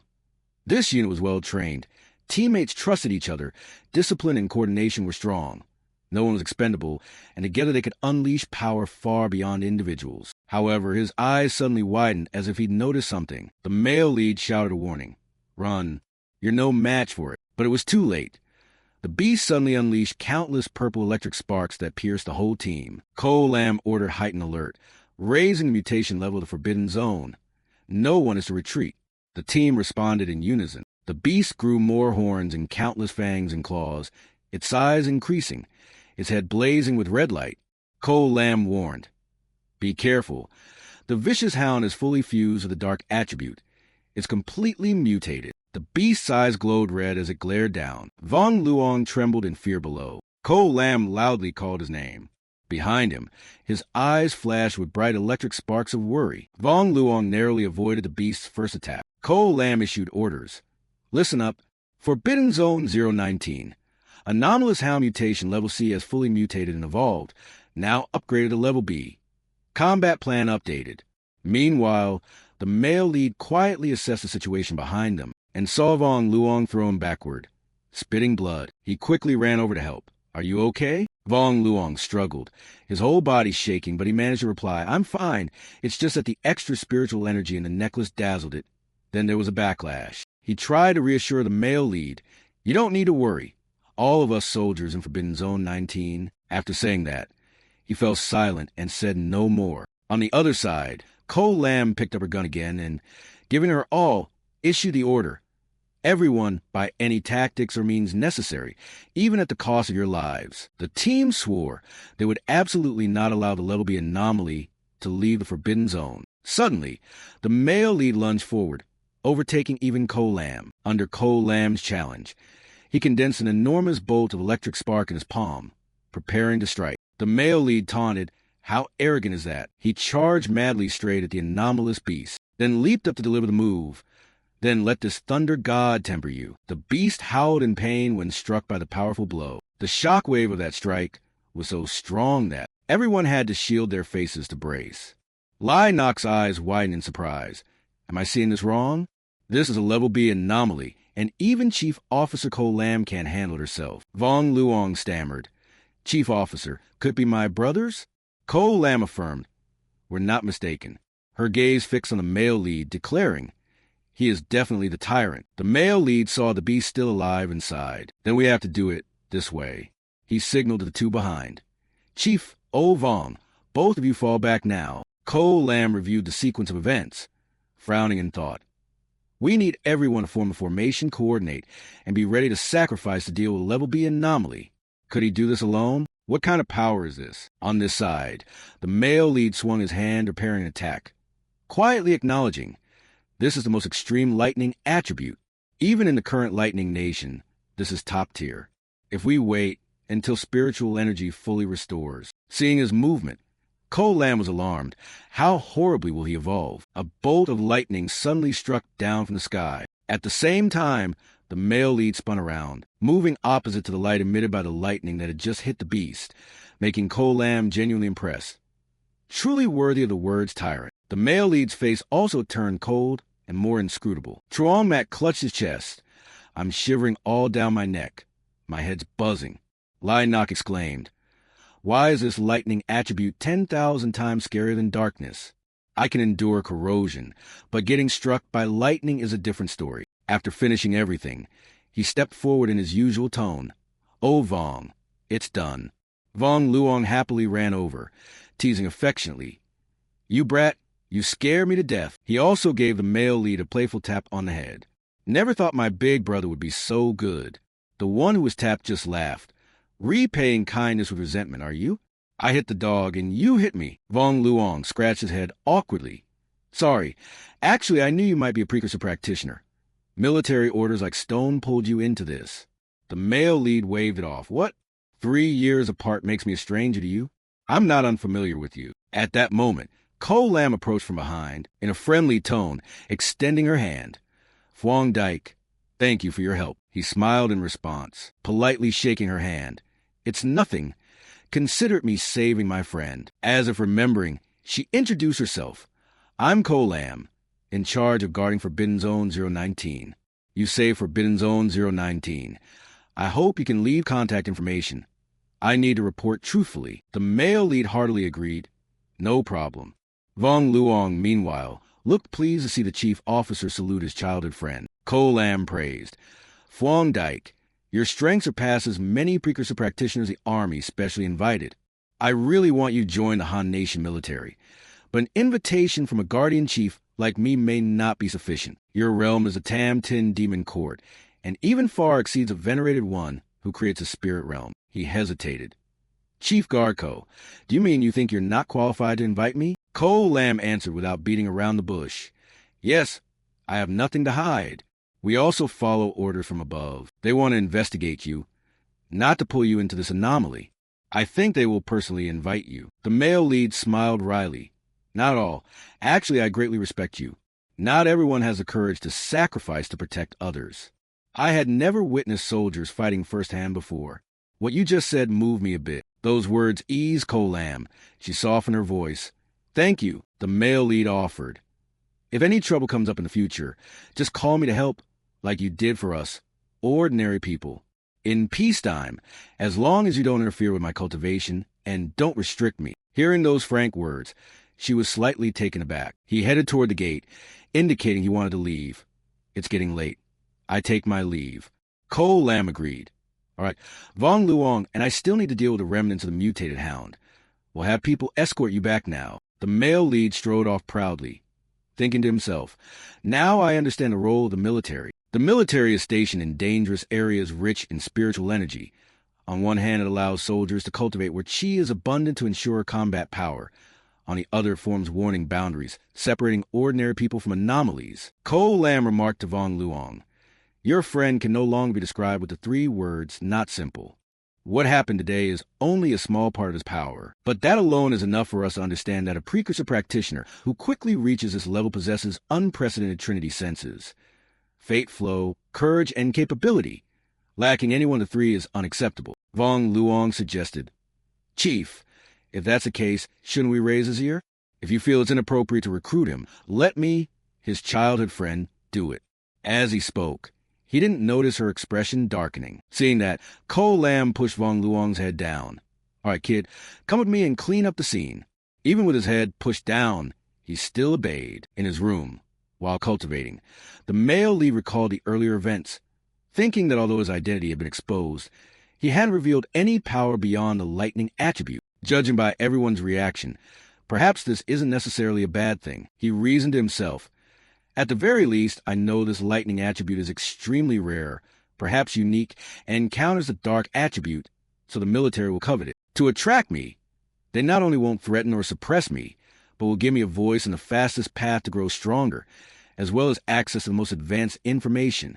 Besides, I also understand the functions of the military and the Chi Association. The difference between the two is that the military are the Night Watchers, the sword in the dark, the nation's solid shield, always striving to ensure the people's peaceful lives. The authorities, on one hand, use forbidden zones to protect civilians.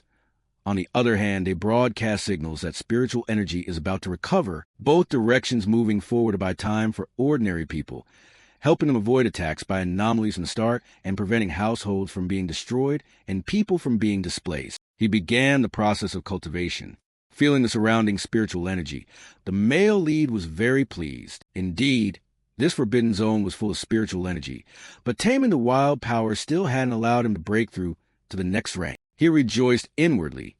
Having been in the zone only a short while, he could already feel chi filling his body, an omen of an impending breakthrough. On the street, Lam Wai walked home lost in thought, wondering whether her cousin had already returned. She hoped, if not, at least she could have him taste her cooking to see if her skills had improved. Suddenly, a column of golden light from the distance caught Wai's attention. She was stunned, realizing this might be the fluctuation wave of someone advancing to the ghost court realm. But Wai had the uneasy sense that this aura was truly terrifying. While she was still thinking, that beam of light suddenly shot up into the sky. Wai made a bold guess. Could someone nearby be about to break through into the spirit-forming realm? Strong golden chi condensed into the shape of a shining golden axe in the sky. People looked up in astonishment, and Wai grew even more terrified. It moved. Wait, this isn't the ghost court realm. This immense power is spirit-forming. The fierce golden aura once again took shape as a hand, the index finger pointing straight into the heavens. Wai stood with her mouth agape and sweat pouring down, never expecting there to be a precursor practitioner so powerful right beside her. At that moment, urgent alarms blared repeatedly. The anomaly index had reached 99, and a fluctuating spiritual force magnetic field had appeared 5 kilometers southeast of the city. Han Lu and Tan Huyen froze, not understanding what was happening. All emergency personnel moved into the target area, disbelief flooding their minds. How could such a powerful anomaly have gone undetected until now? This index was capable of destroying an entire city. In the dim room lit by screens, the group gathered around the table were stunned. Has a precursor practitioner who reached the spirit-forming realm just appeared? In other words, this place is about to face a cataclysmic disaster. The atmosphere was taut as a drawn bow. Han Lu immediately tightened his hold on the radio, his voice clear as he ordered headquarters to send reinforcements at once. Aside from large-scale destructive weapons, all the most advanced equipment and resources must be readied. Just as the order went out, the door burst open and a young officer rushed in, urgently reporting, Major Han, the alarm has been cleared. The anomaly has been eliminated. It was a precursor practitioner ascending. The room fell silent for a moment. Then the tension broke as if a great weight had been lifted. The male lead exhaled in relief. He had now reached the first tier of the spirit-forming realm. He casually raised a hand to rub the back of his neck. Could it have been so easy a breakthrough? Somewhat puzzled, Apart from feeling lighter, he didn't notice any major differences. At that moment, his phone notified him of a message. Vong Luong, account. Hao Han Luong's son. Sent news that a large unexplained fire had broken out at Tauntaun University, the second anomaly to appear in a contaminated area. The male lead hurriedly checked the news. After trading a few jests, Vong Luong warned, "Your power is huge and hard control. Be very careful when you go out." He agreed, recognizing that flaunting his power could cause trouble, so he would always conceal his true strength. He kept the powers of Yang Flame and the Red Fire Path as his trump cards, then texted back to Vong Luong, "Don't worry, I'll be careful. I still have my trump cards." Just then, the door flew open and Y entered carrying a box of food, cheerfully calling, "I'm home. Cousin, have you eaten? I brought you food." She walked in and spoke to the male lead. He sat nonchalantly on the sofa and replied, "Okay, just put it there. I'll eat later." Y frowned slightly, worried. She knew her cousin was a good person but very lazy. Although academics weren't her top concern, she was busy with matters related to precursor practitioners. She flopped onto bed, fearing that the sudden emergence of a venerated spirit-forming practitioner would lead to major trouble, and resolved to protect him in return for being allowed to stay. The male lead kept his eyes on the screen, continuing to follow the news. Previously, it was high temperatures. This time it was a fire. He frowned, guessing from the footage that the flames had erupted very quickly and fiercely. The trees and flower beds around the sports field had been burned to ash. The scene was now cordoned off. The phone was still replaying a large fire, comments flooding the screen. The clip was too short and cut off abruptly, seeming even more serious than the earlier Northgate incident. What difference would the Yang attribute make this time? In a moment of reflection, the male lead unintentionally recalled Cole Lamb extending her hand to him earlier. He wanted to go see for himself, but first had to contact her. The next day, numerous reporters gathered before the sealed main gate of Tauntaun University, strictly guarded. Dozens of reporters jostled, continuously firing questions about the fire. Amid the crowd, two people suddenly stepped forward, each footfall silencing those around them. A reporter whispered, "Who are these people? They look so imposing." The male lead and Cole Lamb entered the campus to the astonishment of all the reporters present. A reporter loudly demanded, "We're being kept outside. How did they just arrive and get in?" The two went in and observed the still unextinguished blaze. At this intensity, is this a heavenly fire? The male lead felt something was off. Well, as named by the government, this fire showed no warning signs. The flames erupted suddenly and could not be extinguished, only waiting to consume whatever they desired. The valley burned fiercely. Dozens of helicopters hovering overhead could do nothing. Cole Lamb turned to Phuong Dyke and said, "I'm going to principal's office. Do you want to wait here or come along?" The male lead glanced over and waved lightly. "You go ahead. I'll stay here. We'll meet up later." He slowly stepped down near the fire area, where barricades still separated it, the scorched earth black and icy cold. Could there really be no trace of heavenly fire chi left?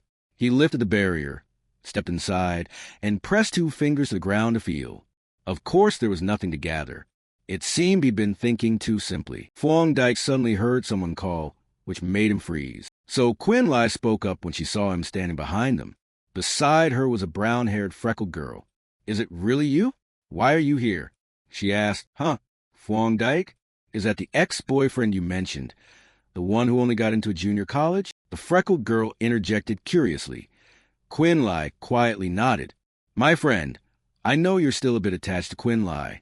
The freckled girl put a hand on Quinn Lee's shoulder, feigning nonchalance, and loudly told him, "But the reality is obvious. Just give it up." The male lead frowned slightly and asked in puzzlement, "She is?" At that moment, classmates gathered, some whispering, others sneering that he was clinging to Quinn Lai. The freckled girl tossed her chin and pointed straight at his face, contemptuously telling him to leave or she'd call the police. Quinn Lai bowed her head shyly, not understanding why the male lead had come. She thought he still didn't want to break up. Just as the atmosphere grew tense, a calm voice rang out. "Phuong Dyke, is this your friend?" Hearing him reply that he was just a high school classmate left her astonished. Cole Lamb smiled solemnly, looking at the two girls through her sunglasses. The two were frightened. The woman's aura was overwhelmingly strong. How could she possibly know Phuong Dyke? Cole Lamb stepped forward, her expression serious, as she told the male lead, "The Heavenly Fire incident is more serious than they think." The principal will take us to the first outbreak point. Since your identity is a consultant invited by the military, you must go too." He agreed immediately. At that moment, a loud shout sounded, and everyone immediately dispersed. Everyone was astonished to see the principal step in. People were very surprised. He was said to be very busy, and rumors said no one had ever seen him smile.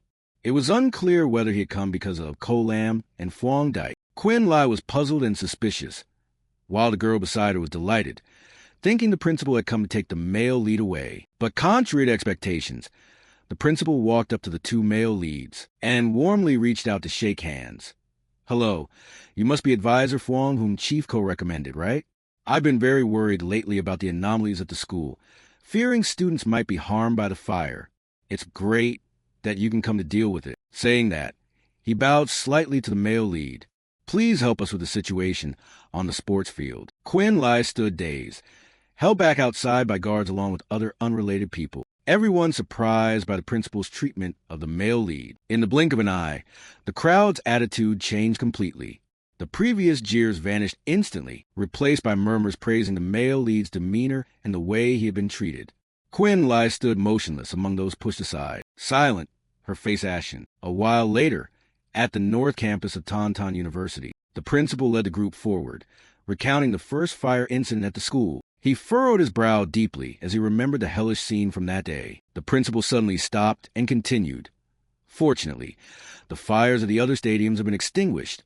Only this place remains." The male lead followed his gaze, thinking to himself about the strong smell of burning. The 3 posts in front of the basketball hoop were still ablaze, and they immediately guessed the fire's origin lay there. At that moment, Ko Lam produced a watch from somewhere.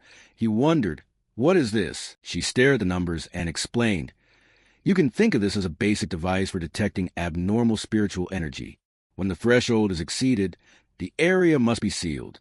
Because ordinary lives are extremely fragile, such an anomaly is like an unavoidable natural disaster to them." As soon as Ko Lam finished speaking, the number jumped to 60. "That high?" She cried out in alarm. "This is bad. The threshold is too high. If we ignore it, not only Tauntaun University, but the entire city could be affected. We must immediately mobilize those with the purest spiritual energy in the most stable realms." At that moment, the male lead suddenly climbed over the fence to the surprise of the two. Advisor Phuong. He did not hesitate and jumped into the mouth of the inferno, and in the blink of an eye, the index skyrocketed to 110. Ko Lam screamed in horror. "It's rising again." A threshold of 110 is enough to classify this as an S-level anomaly. The principal beside her grew even more frantic. "He's gone in. What do we do next?" Suddenly, the flames in Ko Lam's eyes transformed into a strange beast. She wondered how he dared to risk entering alone. Not even the strongest warlords of the Forbidden Zone would do that. Amid the sea of fire, the male lead's figure walked steadily, without a scratch on him. He walked while thinking, "Last time the Yang attribute helped me resist lightning. This heavenly fire can also be resisted, but while the protective aura is active, I can't touch the primal flame, nor can I activate my cultivation techniques." After moving further, he encountered a large fire dragon, forcing him to approach closer to the primal flame. Suddenly, the fire dragon lunged toward the male lead. He calmly raised a hand and released spiritual energy. As the dragon drew nearer, the male lead parted his lips and murmured, "Golden Yang Protective Talisman." The fire dragon opened its jaws wide as if about to swallow him whole. The male lead gritted his teeth, struggling to withstand it. At that moment, the system announced, "Extreme heavenly fire attribute fluctuation detected." He received the notice and sneered. No wonder at heavenly fire, capricious and more fierce than the wild power of death. "But I will absorb you." The system took the command, began calculations, activated its supreme computation ability, and started compiling. Compilation successful. The male lead grinned. The system simultaneously reported he'd received several fire tribute techniques and some extra items. As a result, he controlled the fire dragon to fly straight into the sky. The technique the system compiled for you was unlocked without study. Immediately after, hundreds of fire dragons dove down. The male lead's eyes went blank white as he extracted the attribute. He had acquired the heavenly fire attribute. He squeezed his eyes shut as red streaks gradually appeared on his face. Not stopping there, the red streaks continued to spread, making the male lead frown tightly. Then he snapped his eyes open clapped his hands together, and shouted, "Nine Dragon Heavenly Fire Seal Technique." As he finished speaking, several iron chains shot out from his back, extending on their own to seize each fire dragon that circled behind him. Cole Lamb and the principal were stunned witnessing this anomaly. This is sealing chi. I've seen high-ranking precursor practitioners in the military Forbidden Zone perform similar maneuvers, but the sealing chi is extremely like Fwang Dykes. Amid the tangle of chains, the male lead cleared his throat and shouted. The fierce heavenly fire began to be drawn into the chains. They expanded as they did so, swallowing all the heavenly fire. The male lead gently embraced the iron chains that were devouring the flames, sealing them successfully. As soon as he landed, he released his grip, and the sealed heavenly fire hovered in midair. He looked at it and said, "I'll temporarily seal the heavenly fire here. Do not lift the seal at the stadium for now. Do not repair anything, and do not let anyone approach. That way, at least the heavenly fire won't continue to spread." The principal, after hearing his instructions, assured him, "Rest assured, the stadium will not be unsealed. After all, the school has more than one stadium." Meanwhile, Cole Lamb stood to one side, unusually quiet. At that moment, the male lead joked, "Tom Back is really generous. 7 or 8 stadiums." The principal replied awkwardly, "Advisor, you jest. If you have need..." Before he finished, Cole Lamb suddenly interrupted, "Principal, I have some matters to discuss with Advisor Fwang." The principal immediately turned, beaming, "No problem, no problem. Please come." The male lead looked at her in surprise and asked, "What's this about?" Cole Lamb stepped forward and said, "Fwang Dyke, you've hidden things well." He modestly replied, "Just ordinary. This heavenly fire is dangerous and hard to deal with." She bluntly exposed him. "Don't play dumb. You know I'm talking about you hiding your talent and realm, right?" Even after being exposed, the male lead's expression didn't change at Cole Lamb's next words. "Well, it's normal for a cultivator to have secrets, especially someone as strong as you." She continued seriously, "Fwang Dyke, though I have no right to order you, I hope you'll listen to what I have to say next." Suddenly the scene of Dunat City flashed into view amid this pivotal moment of great terrestrial change. Han Nation desperately needs top talents like you. When spiritual energy fully recovers, you'll be equivalent to the current nuclear deterrent. Cole Lamb paused briefly, then reminded him that many places will hunt for him. Military Forbidden Zones, the Spirit Energy Association, even foreign powers. She skirted around the subject for a bit, but didn't forget to invite him into her forbidden zone, while advising him to think carefully from now on. He listened to everything, was silent for a moment, then wondered why Cole Lamb's group hadn't recruited him. Cole Lamb hesitated for a moment, then finally answered, "Of course it's because of that legendary military forbidden district. They're so formidable they're almost perverse, so I figured you'd be more interested in them." The male lead smiled gently. "Top level, then?" She nodded affirmatively. "Naturally, but I don't meet them often. I've only heard they've been very busy lately." That remark made the male lead think that the top military had been pressed so hard that other districts knew about it. A moment later, Cole Lamb turned and reiterated the principal's invitation to a meal.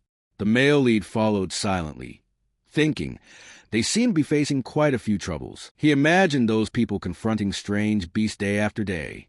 He understood that this meant anomalies were increasing in number, and there were also more cultivators with stronger spiritual energy. He felt uneasy, thinking he still wasn't prepared enough as the day of spiritual energy's recovery drew near. In his mind, he calculated how to make the most of the heavenly fire attribute he had just collected at the stadium. Heavenly fire spreads chaotically, burning everything in its path to nothing, like an endless wild blaze, perfect for dealing with anomalies that proliferate boundlessly across a wide area. The male lead suddenly remembered, "Isn't this perfectly suited to my chain fire blade technique? Adding auxiliary demonic power will be like embroidery on brocade. The more, the better." In the distance rose towering, craggy mountains. The male lead, blade in hand, entered the forest, while also being drawn to the information before him. Upon reaching the Forbidden Mountain, he discovered the place was sealed despite no visible abnormalities. Though the military hadn't arrived, he suspected the Spirit Energy Association had guessed his intentions. The male lead smiled faintly, thinking of Tan Huynh. He wondered if this land had been gifted for him to test on. If so, obedience beats reverence. Suddenly, his instincts warned him of the presence of an unfamiliar aura. At that moment, something rustled softly in the trees, revealing a ferocious, anomalous beast staring intently at its prey. But it remained utterly calm, smiling with satisfaction. It had a mind of its own, weighing the enemy's strength before deciding to strike. Fine, let it look closely. The male lead quickly accepted the system's request, channeling spiritual energy into the sword until it flashed bright. Flames erupted from the blade fiercely. The heavenly fire burned without end. His excited gaze made the beast startle, curious what effect his spiritual energy would have on it. He swung the sword, scattering countless sparks. Try my blade on for size. The anomalous beast panicked, unable to react in time. As the fierce flame surged forward, now it shrieked and fled. His fingers skimmed the sword lightly, and on touch he felt a coldness pass through. Then let's chase that mixed breed and see what it does. Elsewhere in the forest, a phone was live-streaming, a lively voice on the line. A girl posed for the camera. That was her first stream. Content flowed naturally, and the chat filled with provocative comments. Suddenly, she noticed something beside her. In an instant, it lunged and knocked her over. The phone flew to the ground and shattered. The beast ignored her screams, pinning her down.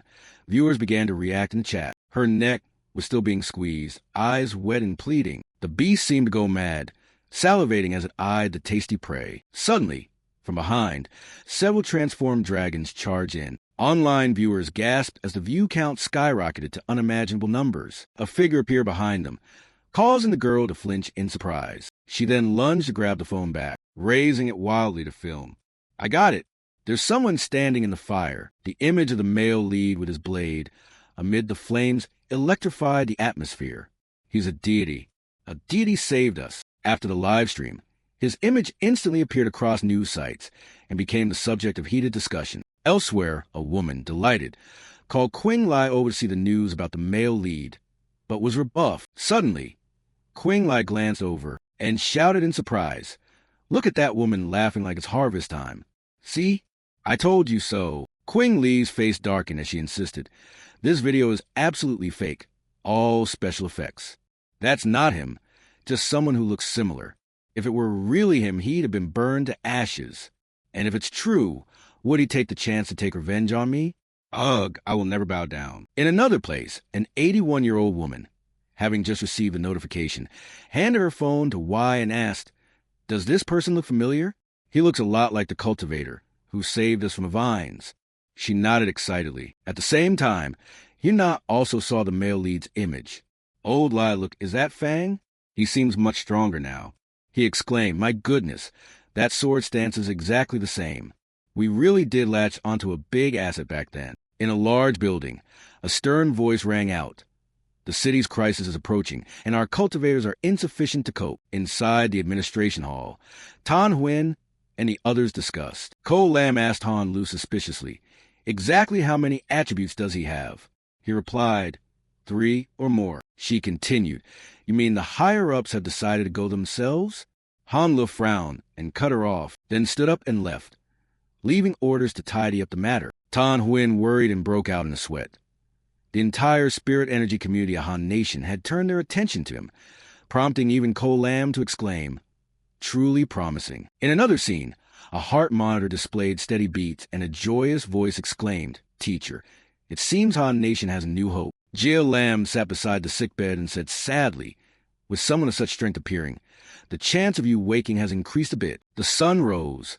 Sunlight marked the next day. The male lead sat home, quietly thinking about the footage of himself from yesterday. He ate bread while pondering why the live stream had been taken down. Suddenly, he looked to the side and realized Lam, why hadn't come home all night, nor messaged him. Worried, he picked up his phone to call Y, but there was no answer. Something felt wrong. Could she really be so unreliable? Anxiety quickly took over, and he decided to go find her, back with the two YS. She anxiously asked how long her friend had been trapped there. Both were injured. The 81-year-old woman struggled to say, "About 10 hours. I dragged you into this. At first, I thought it was just ordinary shadow phantoms." She held her wound at her side, groaning in pain. Y's calm demeanor was oddly reassuring. "After all, it's because I'm not strong enough yet. Remember to always be alert and conserve your strength." Then she recalled watching a match. "If I could be like that, great power." But no one noticed the silhouette of the beast lurking behind them. Y turned and saw the beast swipe its claws and lunge. She urgently warned her comrade to be careful and unleashed a burst of spiritual energy. The force passed over it and blew the beast's head clean off. The 81-year-old woman asked in horror, "Are these the people who got trapped and died here?" Y frowned and replied, after becoming abnormal undead, "It seeks to assimilate all of us." At that, the 81-year-old realized their attacks were ineffective and their spirit power was draining faster. It seemed to be waiting for them to exhaust all their spirit power before striking. Here it appeared invincible. A cold wind blew through, and she paused anxiously for a few seconds. Looking up at the giant eye before her, the 81-year-old couldn't help but scream in terror. The eye suddenly developed tears, from which it replicated many similar eyes. The 81-year-old angrily slashed them aside. Y hastily warned her, "It's starting to lose patience. Don't make a mistake." Suddenly, she noticed something odd. A cold gaze had swept past behind Y. When she turned back, she realized dozens of eyes surrounded her body. She despaired, thinking she was about to die. Y felt that both of them had been swallowed by the darkness. At this point, she suddenly felt guilty toward her teammates and regretted that she couldn't admire the majestic waves once her spirit energy recovered. In the end, Y helplessly closed her eyes. At the height of despair, a blue light tore across the sky. The male lead arrived, soaring forward with magnificent aura. He parted his lips and muttered, "Almost too late." Seeing him, Y burst into grateful tears, and that raging power struck the ground nearby. Only then did Y realize her cousin was no ordinary person. Before she could celebrate, she shouted a warning as the beast lunged straight at the male lead. He drew out the Tianhua, nonchalantly wanted to test this thing. The male lead glanced to locate the beast, X, then sliced out a streak of scarlet fire blade art. The beast was engulfed by flames, to the point of deforming. Y shuddered at the sight. The 81-year-old, newly conscious, stared in panic. "Are we about to die?" "Go to hell with the beast?" Y calmly replied, "We're still alive." The 81-year-old gradually regained composure. "Wait, you are?" The male lead spoke. "It's dealt with. I haven't even had breakfast yet." And the two girls, especially the pretty 81-year-old woman, no longer cared about anything. Her eyes widened, and she immediately ran over to express her admiration to her lifesaver, leaving him bashful. At this, Y standing beside him asked the one Ingley, "Is a fire tribute powerhouse who saved me your cousin?" The 81-year-old gasped, "The super boss is your cousin? Didn't you say your cousin was very ordinary?" The male lead, witnessing this comical scene, could only stand there with a dumb smile, while she completely lost control, excitedly shaking Y and recounting 7,749 of his glorious deeds. Although his identity had been confirmed, the recent scene combined with the male lead's use of lightning only deepened her wonder. A dual-attribute high-level genius, with lightning and fire aura far beyond hers, could he really have broken through to the spirit creation realm? Finally, the male lead had to admit his identity and asked further about coping with the dark attribute. "Why did only you two come? Where are the other teammates?" Hearing this, the 81-year-old fell silent and recounted everything. Wu Mao is seriously ill and being kept by his family.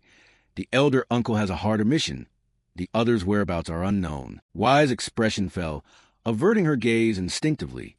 "This time I underestimated the enemy, thinking my breakthrough to Ghost Mansion 3rd star would be enough. But who knew?" The male lead was left speechless.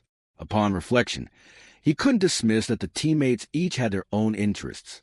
The team would eventually disband. As for number 81, there was an unexpected change the cousin must have sensed it early. Breaking from his thoughts, he immediately stated his purpose. "Now that we know each other's identities, I trust you too, so why don't we—" Moments later, his handsome face proposed forming a team, a very tempting offer. However, on the condition that nothing be disclosed. Y was about to speak when the 81-year-old's excited demeanor made her pause, and she could only look at him with tear-filled eyes, touched. Perhaps her cousin had long realized and silently protected her. It turned out that on the lonely path of cultivation, there was someone trustworthy who helped wholeheartedly. How fortunate. Thus, a tear of happiness ran down her cheek. In an instant, Y's face transformed 180 degrees. She beamed, thanked her cousin warmly, and cheerfully asked for 2 fried eggs. Suddenly, a phone rang.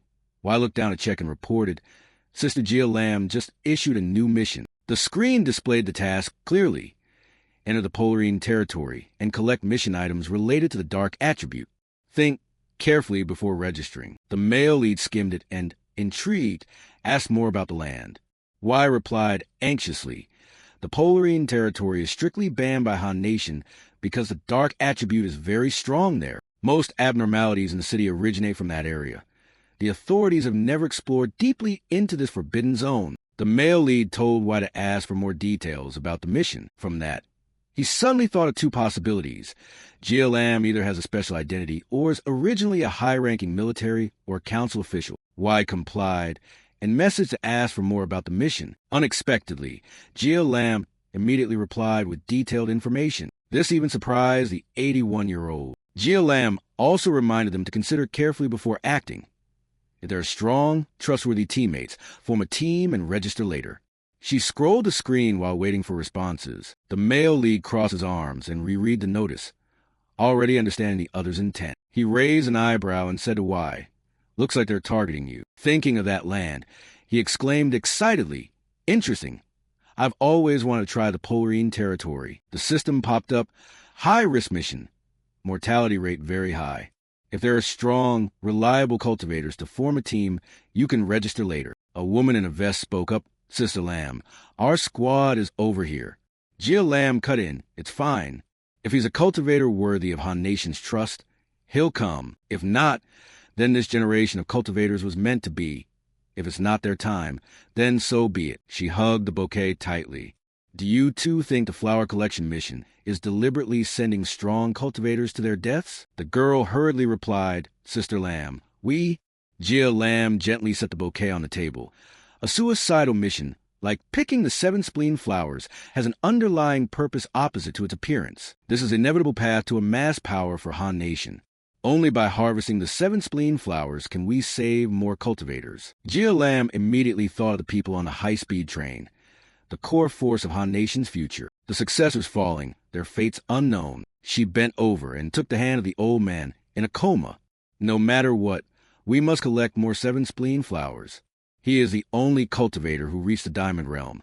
We must use the flowers to heal and awaken him." The old man's face was crisscrossed with veins. The image of cultivators fighting hard came to mind. The existence of a Diamond Realm powerhouse after spirit energy recovers is worth as much as a nuclear weapon, the greatest leverage when negotiating with other nations. Therefore, even if it costs Jia Lam many troops or even more cultivators, it is worth it. The woman in the vest couldn't help but worry. The mission is important, but his health is just as important. Jia Lam bit her lip.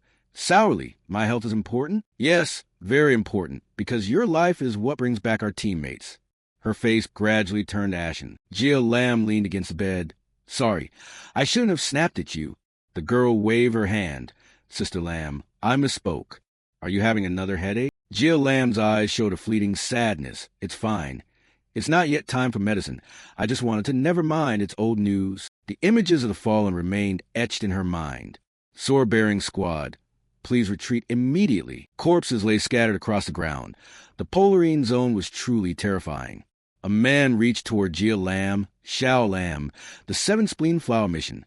We can only entrust it to you, for the teacher, for Han Nation, for everyone." Tears streamed down her face. "No, I won't go, Captain." The man mustered his last strength and passed a surge of power to Jia Lam.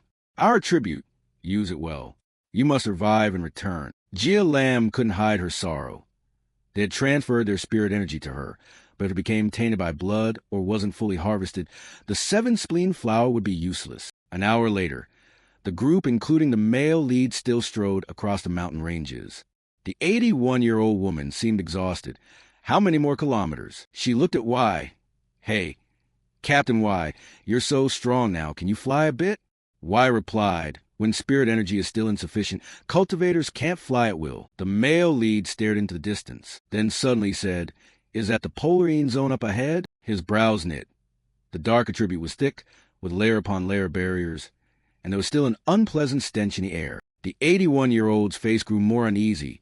This stench is hundreds, even thousands of times worse than last night's anomalies. Y kept a serious look. "If it's here, then it's here." The male lead continued, "Look, quite a few cultivators have come here." Y stepped forward. "I think it's not just for the reward.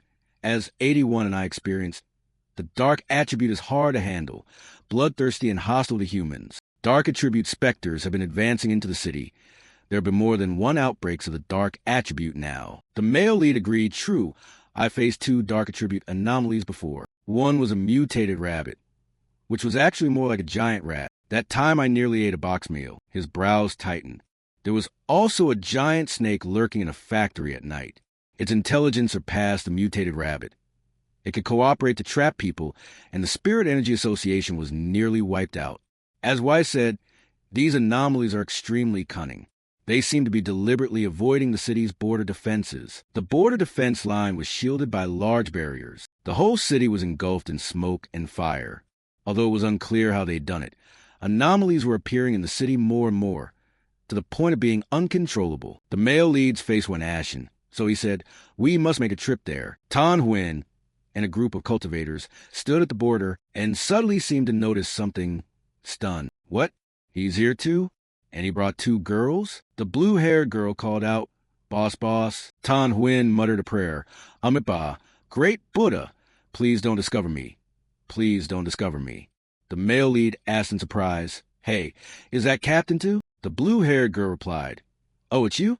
You came to the Polarine Zone too? That's great. Tan Huynh scratched his head awkwardly. Files on Phuong Dike had long been synced with the military. 81 pointed and asked, sir, who is this girl? Could she be Y's sister-in-law? Y was astonished. Huh? My cousin? Tan Huynh blushed and hurriedly explained.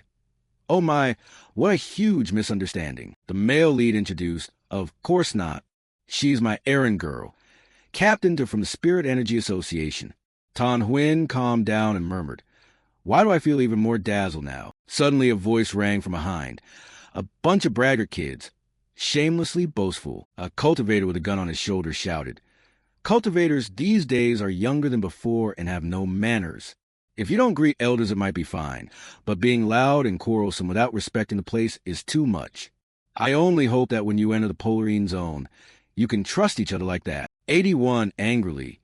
Look, my hot temper's flaring up again. Do you know who these people are? The male lead signaled to stop. 81 sneered. Mind your own business, kid. Who knows who'll be scared to death later? The cultivator glanced back, smiled faintly. The vehicle's here. Let's go take a look. The vehicle door slowly opened. Gia Lam stood imposing in the doorway, and everyone was surprised. This is Sister Gia Lam. Gia Lam stepped forward, and it really was her. 81 was a bit curious. So what is her identity after all? Quite spectacular. The male lead replied, maybe she's the one who came to open the gate for us. Gia Lam glanced at the male lead, then walked to the border gate, and thrust her hand, launching something into the gate. Veins stood out at the corners of Gia Lam's eyes. The mystical border gate gradually dissolved, and a blazing red power quickly spread out. Enough people had arrived, and the gate opened. After clearing a path through the border, Gia Lam turned and said, you may enter. Special reminder. The collected 7 spleen flowers must be intact and free of human blood. The male leads group fell silent and listened. If the requirements aren't met, you won't get the reward. If there's no problem, begin, the cultivator grumbled as he entered. She won't go herself and makes us risk our lives, and doesn't even show concern about compensation after death. The youth behind muttered angrily, if we die, we'll only be declared missing. If the government then pays a large sum to your family for no reason, wouldn't that just prove they killed us? Tan Huynh turned to the male lead.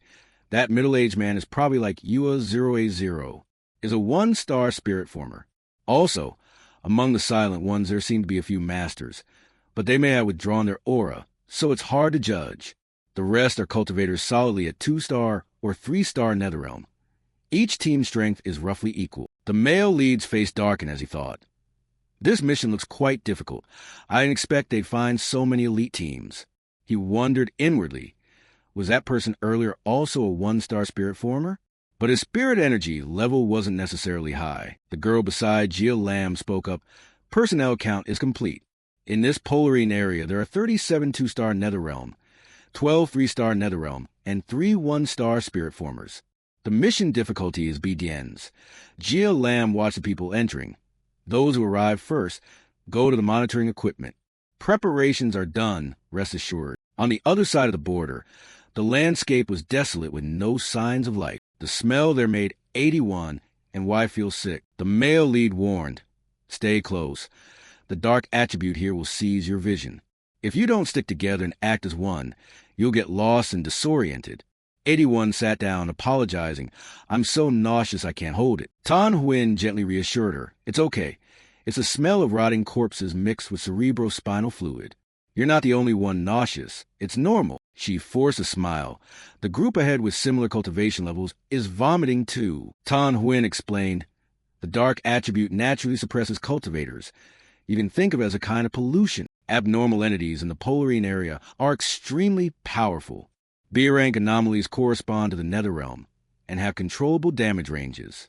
A-rank anomalies are akin to spirit formers, commonly found in regions of violent spirit energy like this polarine zone. They often appear in areas of spirit energy turbulence like this polarine zone. S-rank anomalies are on par with the diamond realm and are near catastrophic. However, dark attribute anomalies here will be Upgradita 0A0. So what would normally be B rank here is elevated by at least one tier. Y supported 81 to her feet. Is that so? It's the first time I've heard that. I see now. 81 asked, so Captain 2, are you all okay? Tan Huyen smiled evasively, hiding that he had broken through the 3-star nether realm. Don't overthink it. My teammates and I handle similar anomalies regularly, so we're not afraid of the stench. Lately, we've strictly trained to improve ourselves, changing the water attribute into an ice attribute. 81 weekly. With the same rank, Captain 2, don't you feel it too? As soon as we entered this mist, our spirit power dropped far more than on the last mission. Tan Huyen replied, many experts have died here before, even military spirit formers of 1 star or above, so we must be extra careful. 81 grew even more frightened. Let's go quickly. The mission is important. Y carefully supported 81 as they walked. There were no figures ahead anymore. Stay closer together. I'll speak less to conserve energy. Everyone, focus your spirit power. Don't let the mist exploit any gaps. The male lead walked on deep in thought, realizing that unlike the others, his body didn't feel discomfort after entering.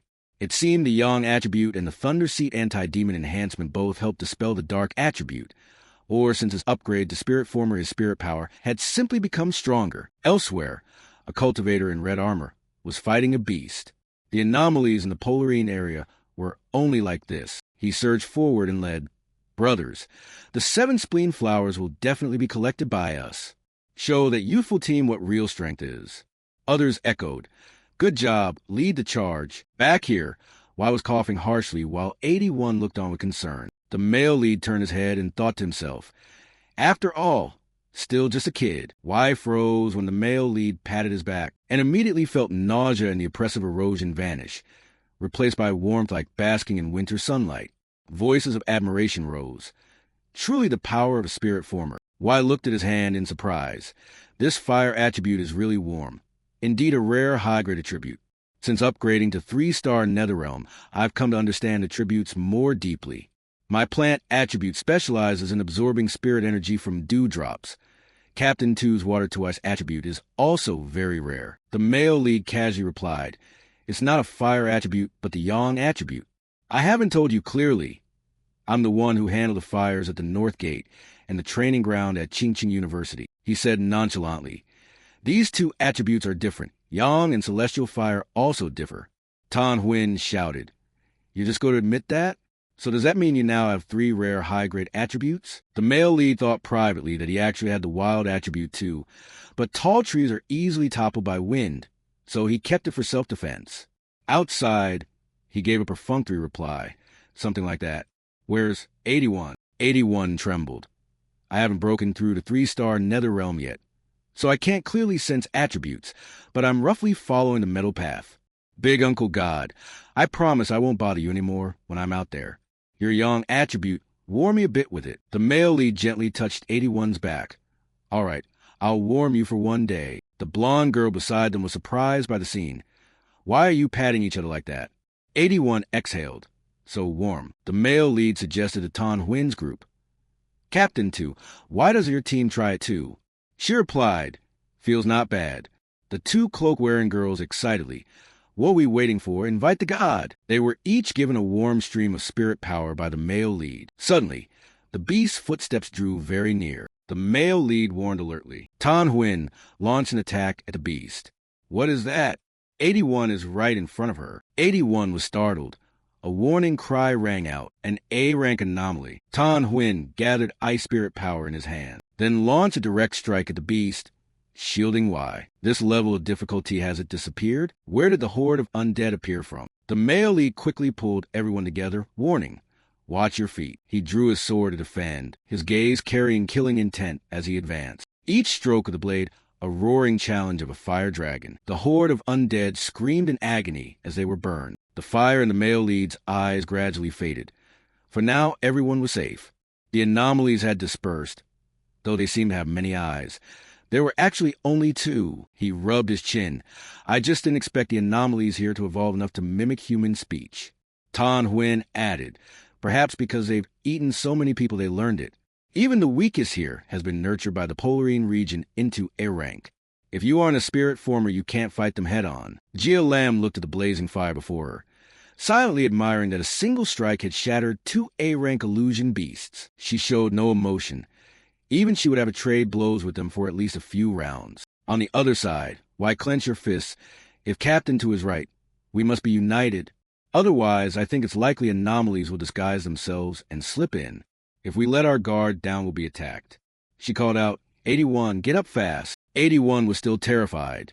This oppressive aura is terrifying, even more dangerous than Meow Meow and the Jiangshi. Just a touch could burn me alive. Is this oppression from the realm level? It feels like I can hardly breathe. The male lead's attention suddenly fixed on the nearby mountain. While I followed his gaze, everyone listened.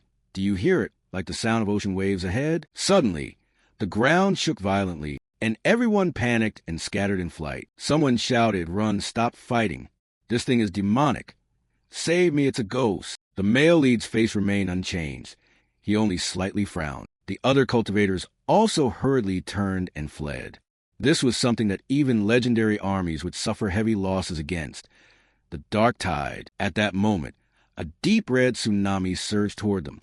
They ran and screamed in terror. Meanwhile, one shrimp-headed fellow, instead of fleeing, erected a circle of barrier, his face greedy, then confidently plunged straight into the tsunami. But upon contact, he was dying, voice full of regret.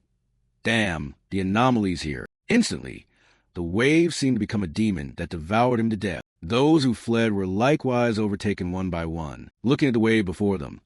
The Tan Huynh said with pity, they're beyond help now, aren't they? Can we still run?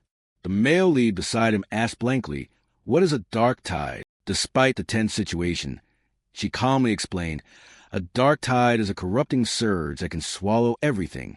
She wondered to herself that the plan had supposedly avoided the tidal day. Oh my God, are all the people ahead dead? At this, Lam Wai couldn't hold back and anxiously asked, can we run ahead of it? Facing everyone's worry, the male lead immediately erected a barrier, assuring them, we can pool our strength to maintain this shield and protect everyone through the tide shock. Realizing his intent, Tan Huynh angrily shouted, what do you think you're doing? Our power can't stop this dark tide. Ignoring her warnings, he began channeling spirit power to form a weapon, confidently saying, I can destroy it. Saying that, he immediately flew into the air, heading straight for the center of the wave. Around him a ring of light now wrapped his body, the surroundings pitch black as ink. Even so, with just a glance, he already grasped the situation. Looking at the demons before him, he thought, this anomaly is indeed a rank, but it's an upgraded fused version, from B to A, then from A to S, and the current level of this dark tide could be said to be SSS at least. No wonder it can swallow spirit formers. Thinking that, he immediately condensed spirit power into his palm, moving while striking at the demon. At that moment, a demon suddenly appeared behind him, attempting to ambush him. Thanks to his keen senses, he immediately spun and delivered a slash. Instantly, he realized the person before him was the one from earlier and asked, are you alive? Recognizing the male lead's voice, the man strained to answer, showing he still had hope of survival. Without hesitation, he raised his hand to the sky to summon divine thunder. At once, a bolt of lightning struck the man's head, rescuing him and then casually tossing him to the ground. After observing, he grew more certain of his judgment. The man could be saved, but his survival odds were low. By then, the earlier monster had caught up. The male lead glanced at it, gripping his sword to continue the fight. Seeing the monster grow larger, he realized it had infinite growth capability. Though it was stronger, he smiled calmly and decided to use it to test a new technique. A ring of light formed from his spirit power, keeping the creature at bay. At that time, the system suddenly notified that there was dark attribute energy here, but it could not be extracted. He still tried to grasp it, but failed. Returning to reality, the male lead smiled mysteriously. Faced with danger, he not only didn't flee, but also thought of ways to fight back. 2 giant spiders attacked in succession, yet he still had the mood to think of the little white flower and then compete with them. His eyes flared with a brilliant fire as he sneered inwardly. Is it already in place? From afar, Tan Huyin's team could only watch. Someone asked her, "Have you encountered this before?"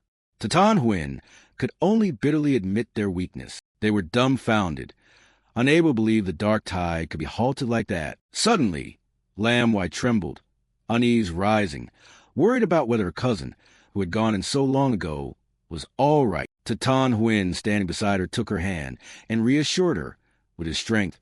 Victory is surely in hand. After speaking, she turned to the others and said, "With the male lead's power, there's no need for those jowls to step in to help." Wise smiled at that, when suddenly a pillar of force came flying from nowhere and slammed into their shield. The beam grew fiercer and fiercer. It was a 9-dragon celestial fire sealing technique. From within the pillar of light, the male lead's body emerged, hovering in midair. The curly-haired girl was the first to react.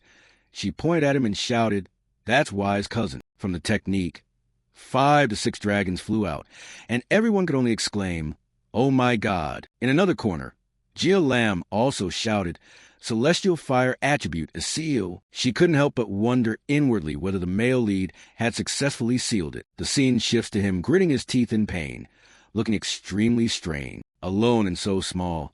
Yet he bore the burden of an immense power. He shouted the move, 9 Dragons Corpse Command. With that, he hurled it straight to the ground, causing a horrific impact. Then he used the explosion's flames to perform his sealing technique. The flames quickly coalesced into a sphere surrounding it. Suddenly, the sphere burst, and the corpse was flung to the ground. Everyone breathed a sigh of relief and looked at each other, wondering how to handle it. Manhwa ignored it and ran up to cling to the male lead.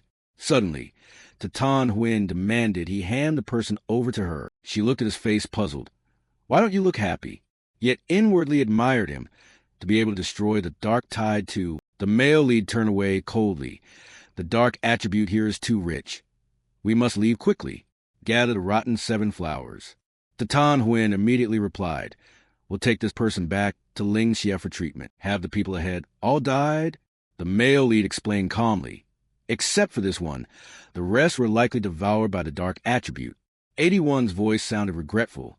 "So they're all gone? Good thing I didn't witness their deaths." The group resumed their journey and reached a pitch-black pond. The male lead stayed back. "The most dangerous thing now is this black pool. Let me cover the rear more reasonably," he said, and everyone obediently followed. His gaze fixed on the pond's surface as the system announced it would begin checking intense dark attribute waves. A surge of dark power welled up from the water. Check successful, initiating central pole force.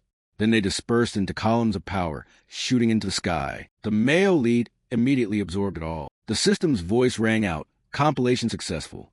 He opened his eyes, his body surrounded by mysterious power. The system panel displayed, "Acquired Dark Attribute Cultivation Method, Infinite Dark Realm." This skill allows creation of a space where spiritual energy is corroded. He began to understand that the dark attribute's corrosive effect could wear down an opponent's spiritual force. If combined with his own technique, it would become even more overpowering. Back in reality, Tan Huyin suddenly felt strange and turned to ask him, "Do you feel this fog?" Before she finished, her eyes filled with horror. She saw the male lead hovering in midair. Had he broken through again? A thought flashed. Could he be absorbing the dark tide's power? But she quickly dismissed the idea. Tan Huyin scanned around. The power sensors grew more intense.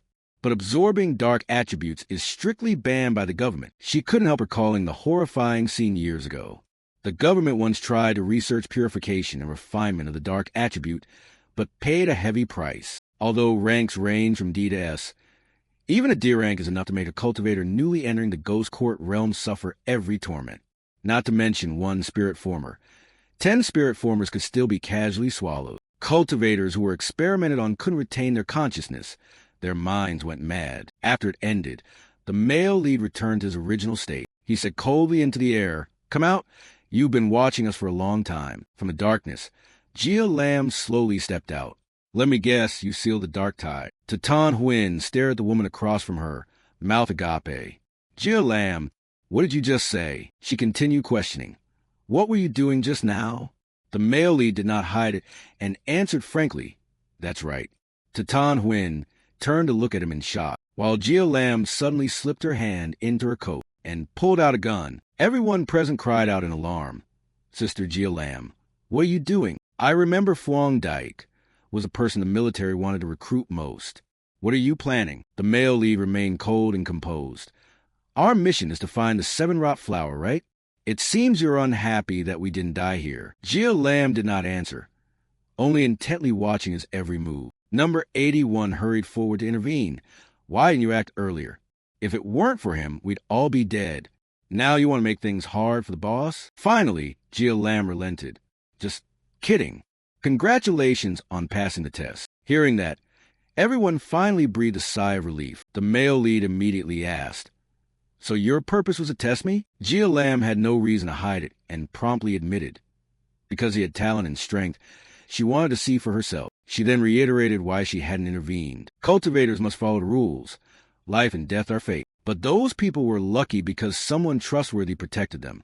Haven't you noticed why no anomalies attacked them?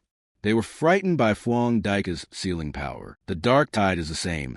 It bullies the weak and fears the strong. Let me lead everyone to find the seven-rot flower," she said as she turned and ordered. The male lead looked Gia Lam up and down, quietly judging that something was off with her mentality. Tatan Huyn whispered beside him. She was the only one who escaped the dark tide before. The male lead immediately understood.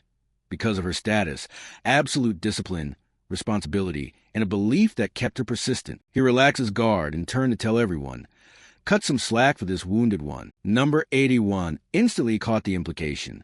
"She's injured?" The male lead admitted. Gia Lam's spiritual power is severely depleted, indicating very severe internal injuries. Gia Lam's steps suddenly faltered. She turned to thank them, then reassured them, and they continued on. In an extremely dark area, the graveyard, the scenery was gloomy, and the group pressed deeper inside. The male lead noticed a dry skeleton below, but Gia Lam cut in. "We're here. This is the graveyard." She pointed at a glowing flower in the distance. "Look, that's the seven-rot flower." Saying nothing more, she continued forward. Around the flower were dozens of dark creatures standing guard. Gia Lam almost lost her senses, unconsciously reaching out. "At last we meet again." The male lead sensed something was wrong. Immediately formed a fireball and shouted, "Hey, snap out of it." Then he hurled the fireball forcefully at her. Feeling the power radiating from the attack, Gia Lam froze, discovering it contained a rare yin-yang attribute. She immediately slashed to block his attack, then stared at him, unreadable. At that moment, the ghost behind her suddenly vanished, making her realize she wasn't fully prepared. Lam Wai and Tatan Huyn rushed over. "He worried, Sister Gia Lam. Are you okay?" Tatan Huyn added, "She's been heavily affected by the dark attribute.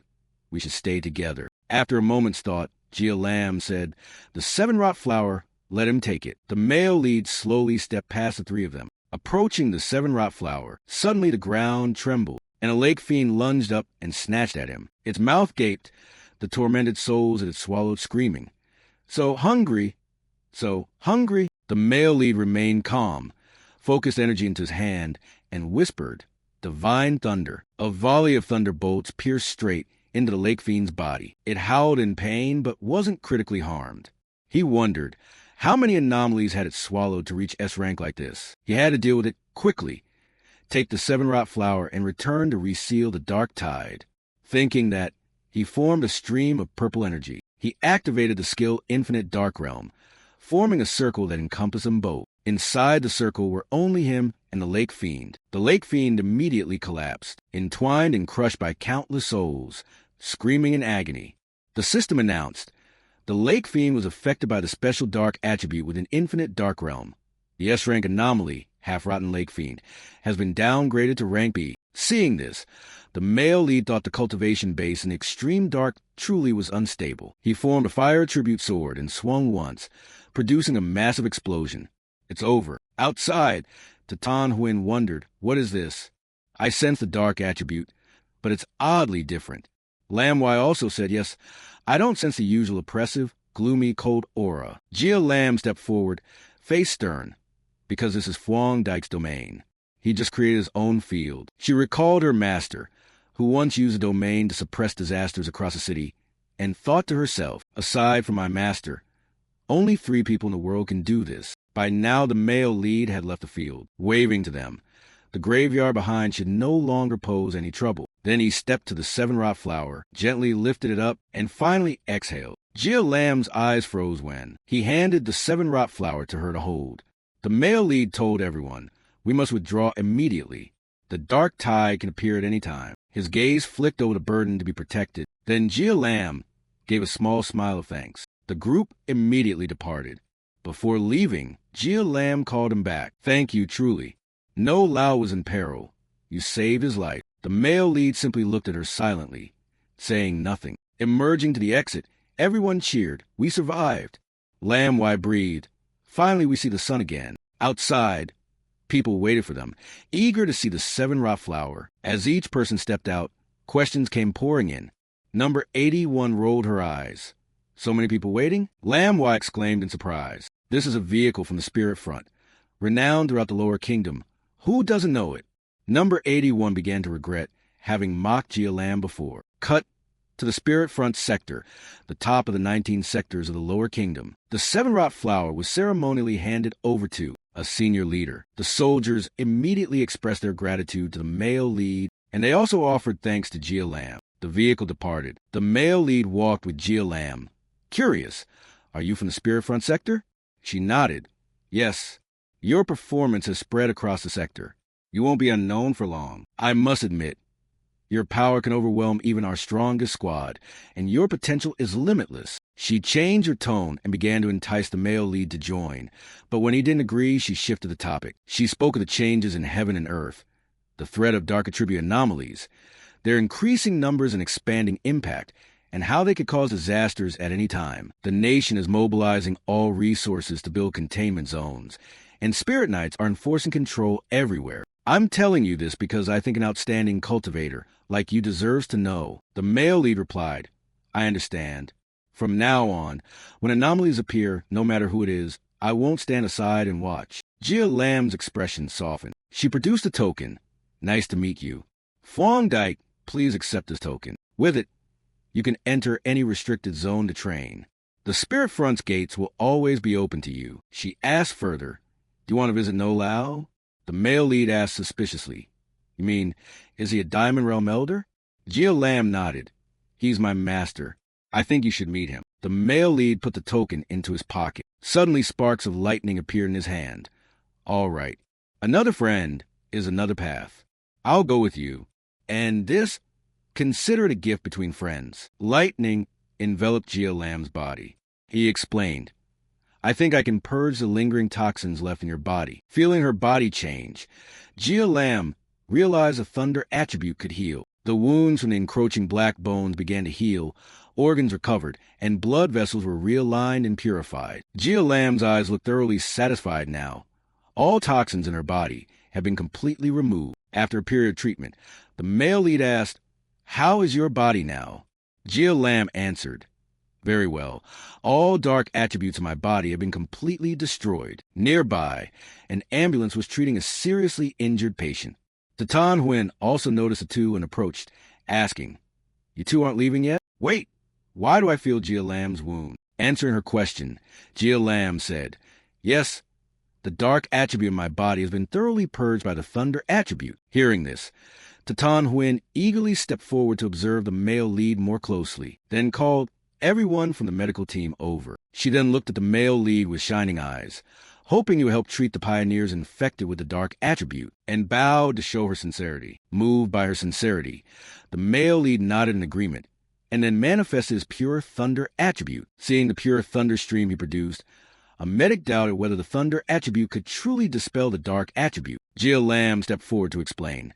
Just now, Phuong Dike transmitted spirit force to me, and the dark attribute was dispelled. So as long as Phuong Dike places his hands on the injured cultivators, it'll work. I recall one comatose person is also a spirit creator, right? Hearing this, Tatan Huin replied a bit awkwardly. Not all spirit creators can withstand such strong spirit force. The medic added, the wounded person earlier was worse off than Gia Lam. By estimates, treating him requires many times the thunder amount used on Gia Lam. Besides, getting him to regain consciousness is already very good. Full recovery may be impossible. Without further ado, the male lead asked, how do you want to store the spirit force? They led him to the ambulance and instructed him to place his hand on a machine to release the spirit force. In the distance, Lam Wai watched the male lead thoughtfully, surprised that Gia Lam was a senior of the Spirit Front sector and that her cousin had secured special treatment from the sector. Gia Lam was cool, yet took the initiative to make connections with his cousin. She had even handed him the token earlier. At this, the male lead also noticed her look and turned to ask number 81 and Lam Wai, how are you two doing? Lam Wai answered, we've arranged everything. 81 and I want to train more. We can't always rely on our cousin or we won't improve. Hearing that, he nodded in agreement, silently thinking they matured. After transmitting the spirit force, Tatan Huin waved goodbye to Gia Lam, and the male lead then boarded the vehicle to return. Sitting on the vehicle, she muttered angrily that the male lead had been taken by the Spirit Front sector, but she reminded herself that the Spirit Alliance's organization was still too chaotic. At headquarters and branches, many managers were more pretentious than high-ranking military officers. The top elite teams were fragmented. Whether they genuinely lowered themselves to befriend Phuong Dike was another matter. Just having the stubborn ones not come cause trouble was fortunate. Cut to the most advanced ward in the medical base of the Spirit Front sector. An old man lay dying on the bed. The male lead asked, is this No? Gia Lam replied, yes. Strange, isn't it? A Diamond Realm powerhouse who looks like a frail old man. Earlier his condition had been worse. Even after using the 7-rot flower, he still hadn't awakened. Hearing this, the male lead curiously asked, what happened to him? She recounted. Previously, a dark attribute disaster swept the capital, with abnormal celestial signs. To prevent the dark attribute from spreading, my master used his own domain to seal the remaining portion. Everyone transmitted their spirit force to him. We assessed that the disaster exceeded S rank. Although the dark waves we encountered were already a terrible S level, this disaster was many times stronger. If it had manifested, it could have destroyed the entire capital and even spread to neighboring cities. The capital's significance is unique. Once destroyed, the whole nation would descend into chaos. My master forcibly sealed an S-rank anomaly with his domain, but unexpectedly, the combined strength of all of us was still insufficient. He was swallowed back by the dark attribute. If he hadn't been a Diamond Realm master, he would have turned to ash then, even becoming nourishment for the dark anomaly. After hearing the whole story, the male lead couldn't help but exclaim, he truly is a great cultivator. He recalled that in his past life, he was also sheltered by such cultivators and thus survived to the end. Perhaps in that past life, at this moment, the man had already sacrificed himself. He quietly placed his palm on the old man, trying to help strip away some of the dark attribute from his body. Seeing this, Gia Lam was somewhat suspicious, but recalling what he had done in the secret realm, she fell silent and then nodded in agreement. She warned him, be careful. This dark attribute is even more terrifying than the dark waves. Otherwise, after using the 7-rot flower, my master wouldn't have recovered so slowly. He replied, I know. I can feel how powerful the dark force here is. Even suppressed by the 7-rot flower, it still brings an overwhelming pressure to a person. As he finished speaking, a plume of black smoke suddenly rose from his body and filled the room. Gia Lam was stunned, quickly warning, Phuong Dike, be careful. It's starting to affect you. The male lead closed his eyes, and a veil of golden smoke enveloped him. After a while, he opened his eyes, his expression serious. He was horrified to realize his mind had been pulled back into the past. A mysterious creature spoke up and asked who he was. He was momentarily shocked. He hadn't expected an illusion to appear here. The male lead replied coldly, just know that I am here to eliminate you. At the same time, the creature used its power and unleashed a blast of dark chi. He was terrified but reacted in time, activating the diamond body protection, easily evading the attack. The male lead marveled at the demon's strength. It was no weaker than the divine thunder he had once absorbed from the Jade Emperor Dragon Peak. Suddenly he glanced around. and countless demons were charging forward in unison. A blazing red flame appeared in his hand. Facing such a dangerous enemy, the male lead showed no fear, determination flashing in his eyes.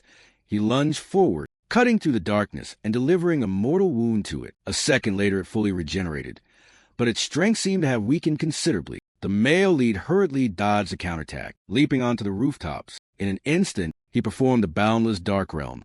A sphere of dark energy gathered in his hand, drawing in all the dark chi. The demon exclaimed in surprise, "You are not human." The male lead's face turned cold. In a deep voice, he commanded, "Open." In an instant, a colossal black hole appeared, and that demon vanished, but the sky remained filled with murky air. It seemed to be the lingering consciousness of the dark anomaly. A worry about the coming calamity rose in the male lead's heart, recalling the terrifying appearance of the demon. He had to find a way to get out of there. Cutting scene, he was stunned. A moment later, he swept his hand through the void, drawing out a strand of dark chi, and then shattered it. Afterwards, he chanted an incantation and sealed it. 9-dragon heavenly fire sealing technique. The dark chi was locked away. Gia Lam beside him was stunned. This was a dark attribute inside Old No's body. The male lead explained that it was residue from the catastrophic anomaly. Although still strong, its influence had been greatly reduced. Old No's complexion had improved, and Gia Lam repeatedly thanked him, grateful. The male lead modestly declined, saying he couldn't completely remove the dark attribute from the old man. He clenched the thing in his hand. It immediately crumbled and dissolved into the air, and only then did he relax. Suddenly, he remembered the illusion and turned to warn Gia Lam to always be ready. Her expression darkened as she gravely mentioned the rumors. The male lead asked in surprise, "All abnormal spirit energy fluctuations are compiled and recorded strictly in the registry, right?" Those rumors, given the strength of Han Nation, wouldn't survive the first 5 years of energy recovery. Yet many still didn't believe them. His face turned grim, a hint of sarcasm in his voice about the abnormal spirit energy surveillance system. The male lead wondered whether his rebirth might have altered the future, but he still put a hand on Gia Lam's shoulder to comfort her. "Don't overthink it. Old No may wake up soon. If the calamity strikes again, I'll stand and fall with you," he added. Then he told himself, "This disaster will erupt sooner or later, and this time I must change everything." Cut to late night in an apartment complex. Inside the room, the male lead sat cultivating while thinking he was about to break through to 2-star spirit realm. The spirit energy restoration was becoming clearer. Although there was a dark attribute present, it was still insufficient. The anomaly from the illusion, though weakened, still couldn't hide its true might. Suddenly, the flower on the table swayed and caught his attention. He stepped closer, teasingly. "It was my loss not to bring you earlier, since you weren't convenient to carry." Saying that, he lifted the potted plant. "All right, I'm only sorry you didn't get a chance to help me ascend. Let's take you out for a walk." At Home Mountain, the male lead carried the pot while mumbling, "The Spirit Alliance's Botanical Research Institute really knows its stuff." Even in the early stage of spirit energy recovery, nature's self-regulation is strong. In a short time, scorched plants are significantly recovered, and they've even developed new grafted species. He then set the pot down on a patch of grass. "I need to thank the Lilt Association sometime. Absorbing a bit now and then is fine, but you can't be too reckless." After planting it, the flowers seemed to come back to life. The spirit flower's roots quickly spread, covering the surrounding area and nearby vegetation. Seeing the withered plants absorbed by the spirit flower, he thought that was enough. Then he lifted the flower off the ground to a confusion and said, "Okay, let's move elsewhere to absorb." Among evolving plant-type life forms, who knows what rank you might be? Your wild attribute anomaly should at least be considered A rank. There were originally many animals on this mountain, but today none were in sight. Probably afraid of the wild power you possess, right? As he finished, a howl suddenly rang out nearby. The male lead's expression instantly turned serious. It was a wolf's cry. He saw a pack of wolves nearby with eyes abruptly turning red, and the alpha showing rippling muscles. He flinched. This pack was about to evolve. The male lead watched the spirit wolves and murmured, "Is this the Wolf King?" It seems about to complete its evolution. The Wolf King let out a full-throated roar as it fully evolved. The male lead raised his hand to shield the spirit flower pot. Guessing, is this spirit energy about to become an A-rank anomaly? After evolving, the Wolf King, originally a wood attribute forest animal anomaly, developed an additional poison attribute with strong corrosive effects. This poison attribute was formed by the absorption of the dark attribute. It seems the dark attribute's activity is increasing, to the point of causing the Wolf King to upgrade to 2 attributes. It seems the dark attribute's activity is increasing, to the point of causing the Wolf King to upgrade to 2 attributes, though it's still only an A-rank anomaly in power. Then he pulled the spirit flower out of the pot and declared, "Now we'll deal with them, although it's only an A-rank anomaly. The problem is the wolves are numerous, and the mountain's base is urban. If they pour into the city, the consequences would be severe. So let's begin. I want to test how much damage the wild power alone can do, without using any other abilities." Meanwhile, a group of strangers stood watching at the foot of the mountain. A long-haired man said, "The Wolf King evolved successfully. It's too strong. What's the pollution level?" The captain looked at his wristwatch and reported 90. Hearing that, he froze. 90? The captain pressed the watch and added, "Not only that, the level is still rising. The Wolf King, with his attribute, has at least a strength of 3-star ghost domain, possibly reaching 1-star spirit creation. How can it be this strong?" The long-haired man cried in horror. "At this rate, our manpower won't be enough. We can't beat it.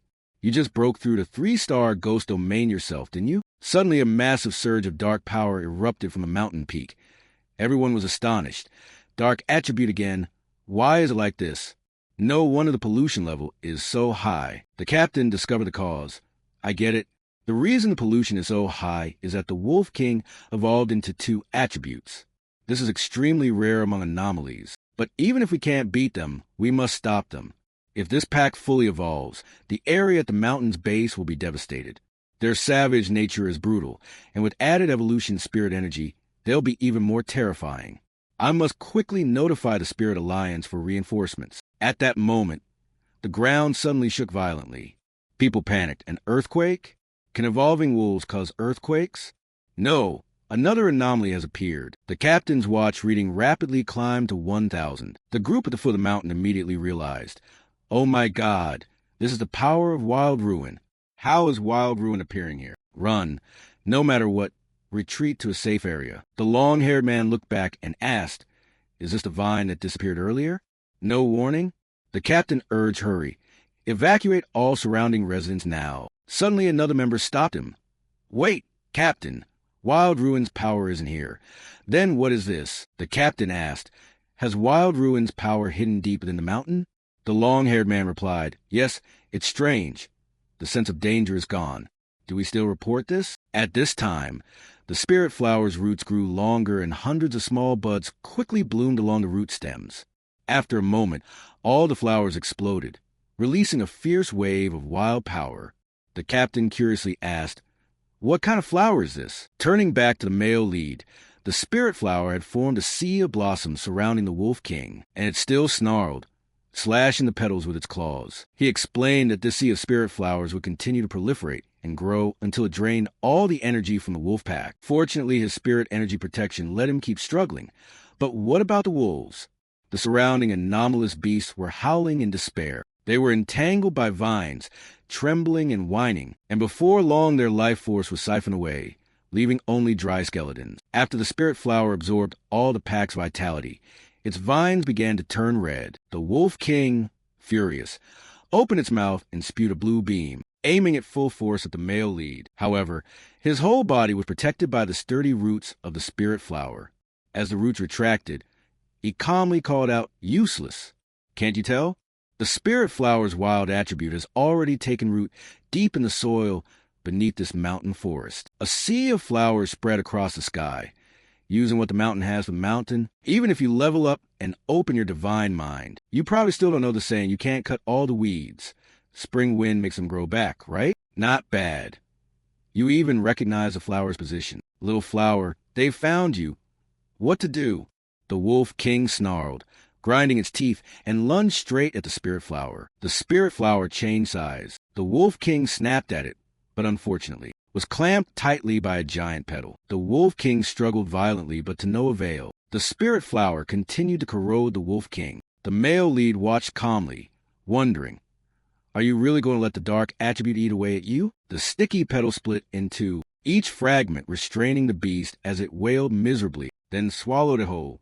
The male lead watched the spirit flower decompose the Wolf King and thought, wild power is truly tyrannical, What kind of ability is this? Unexpectedly, after I grafted the wild attribute onto the spirit flower, it formed its own cultivation method without any further modifications from me. He explained that once trapped in the sea of flowers, no anomaly could escape. Even if the spirit flower was continuously destroyed, it would regenerate, using endless wild power to turn everything into white bones. That's called the infinite spirit sea.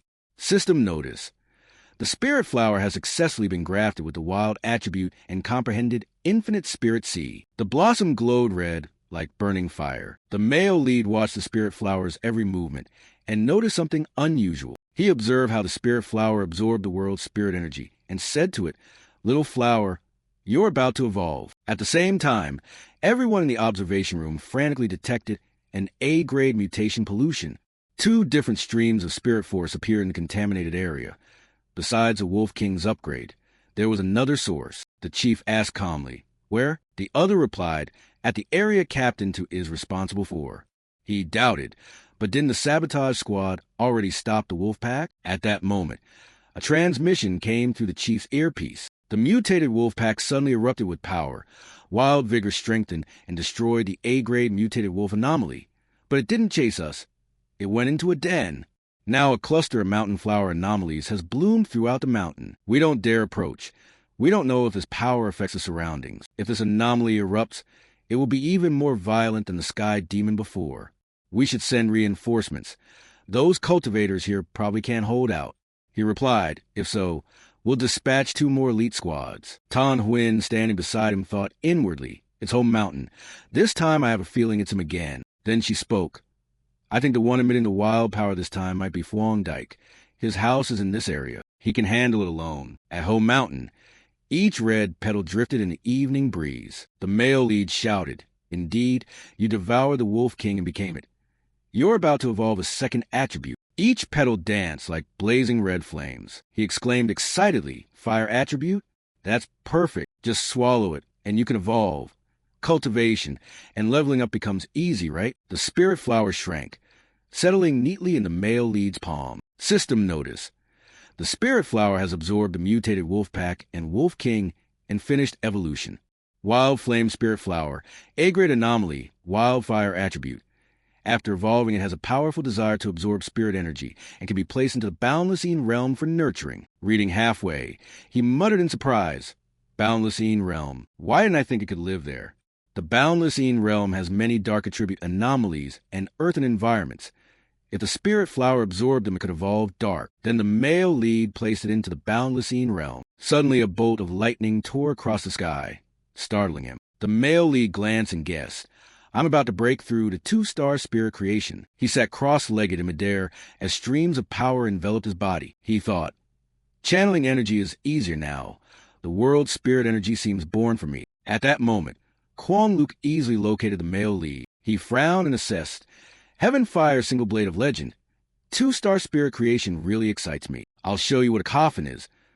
I want everyone to know I'm the #1 fire tribute cultivator." Sensing danger, the male lead opened his eyes warily. He saw a flame rushing toward him and thought, "A fire tribute cultivator?" He condensed his power into one arm, quickly blocking the entire attack. He silently judged.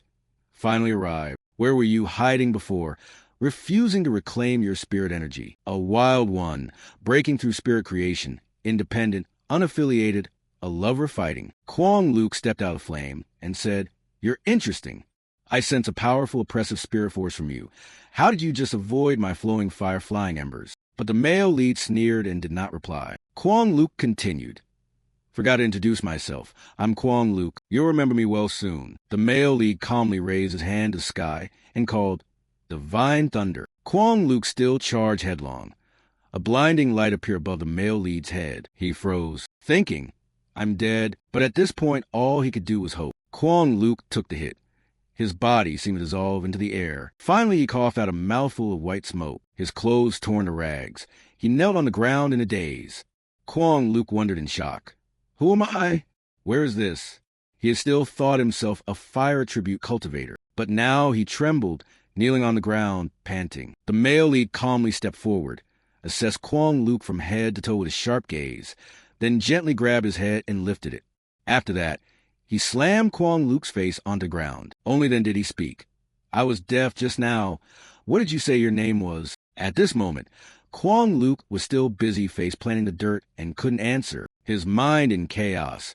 He was knocked out in an instant. I know I'm a one-star spirit creator, always the fastest among the cultivators, not to mention my ultimate move. Fire is the rarest high-level attribute with immense power. I'm always a master among masters. Everyone bows me to gain favor during the spirit energy awakening period. Seeing he didn't answer, the male lead clicked his tongue and tightened his grip while channeling lightning attribute power, causing Kwong Luke to scream in helpless pain. This frightened him even more. Not only fire, but lightning as well. He hadn't expected to be pinned down, so he couldn't get up. The male lead sneered. What a joke. So confident for something like this. Kwong Luke couldn't form words, only thinking.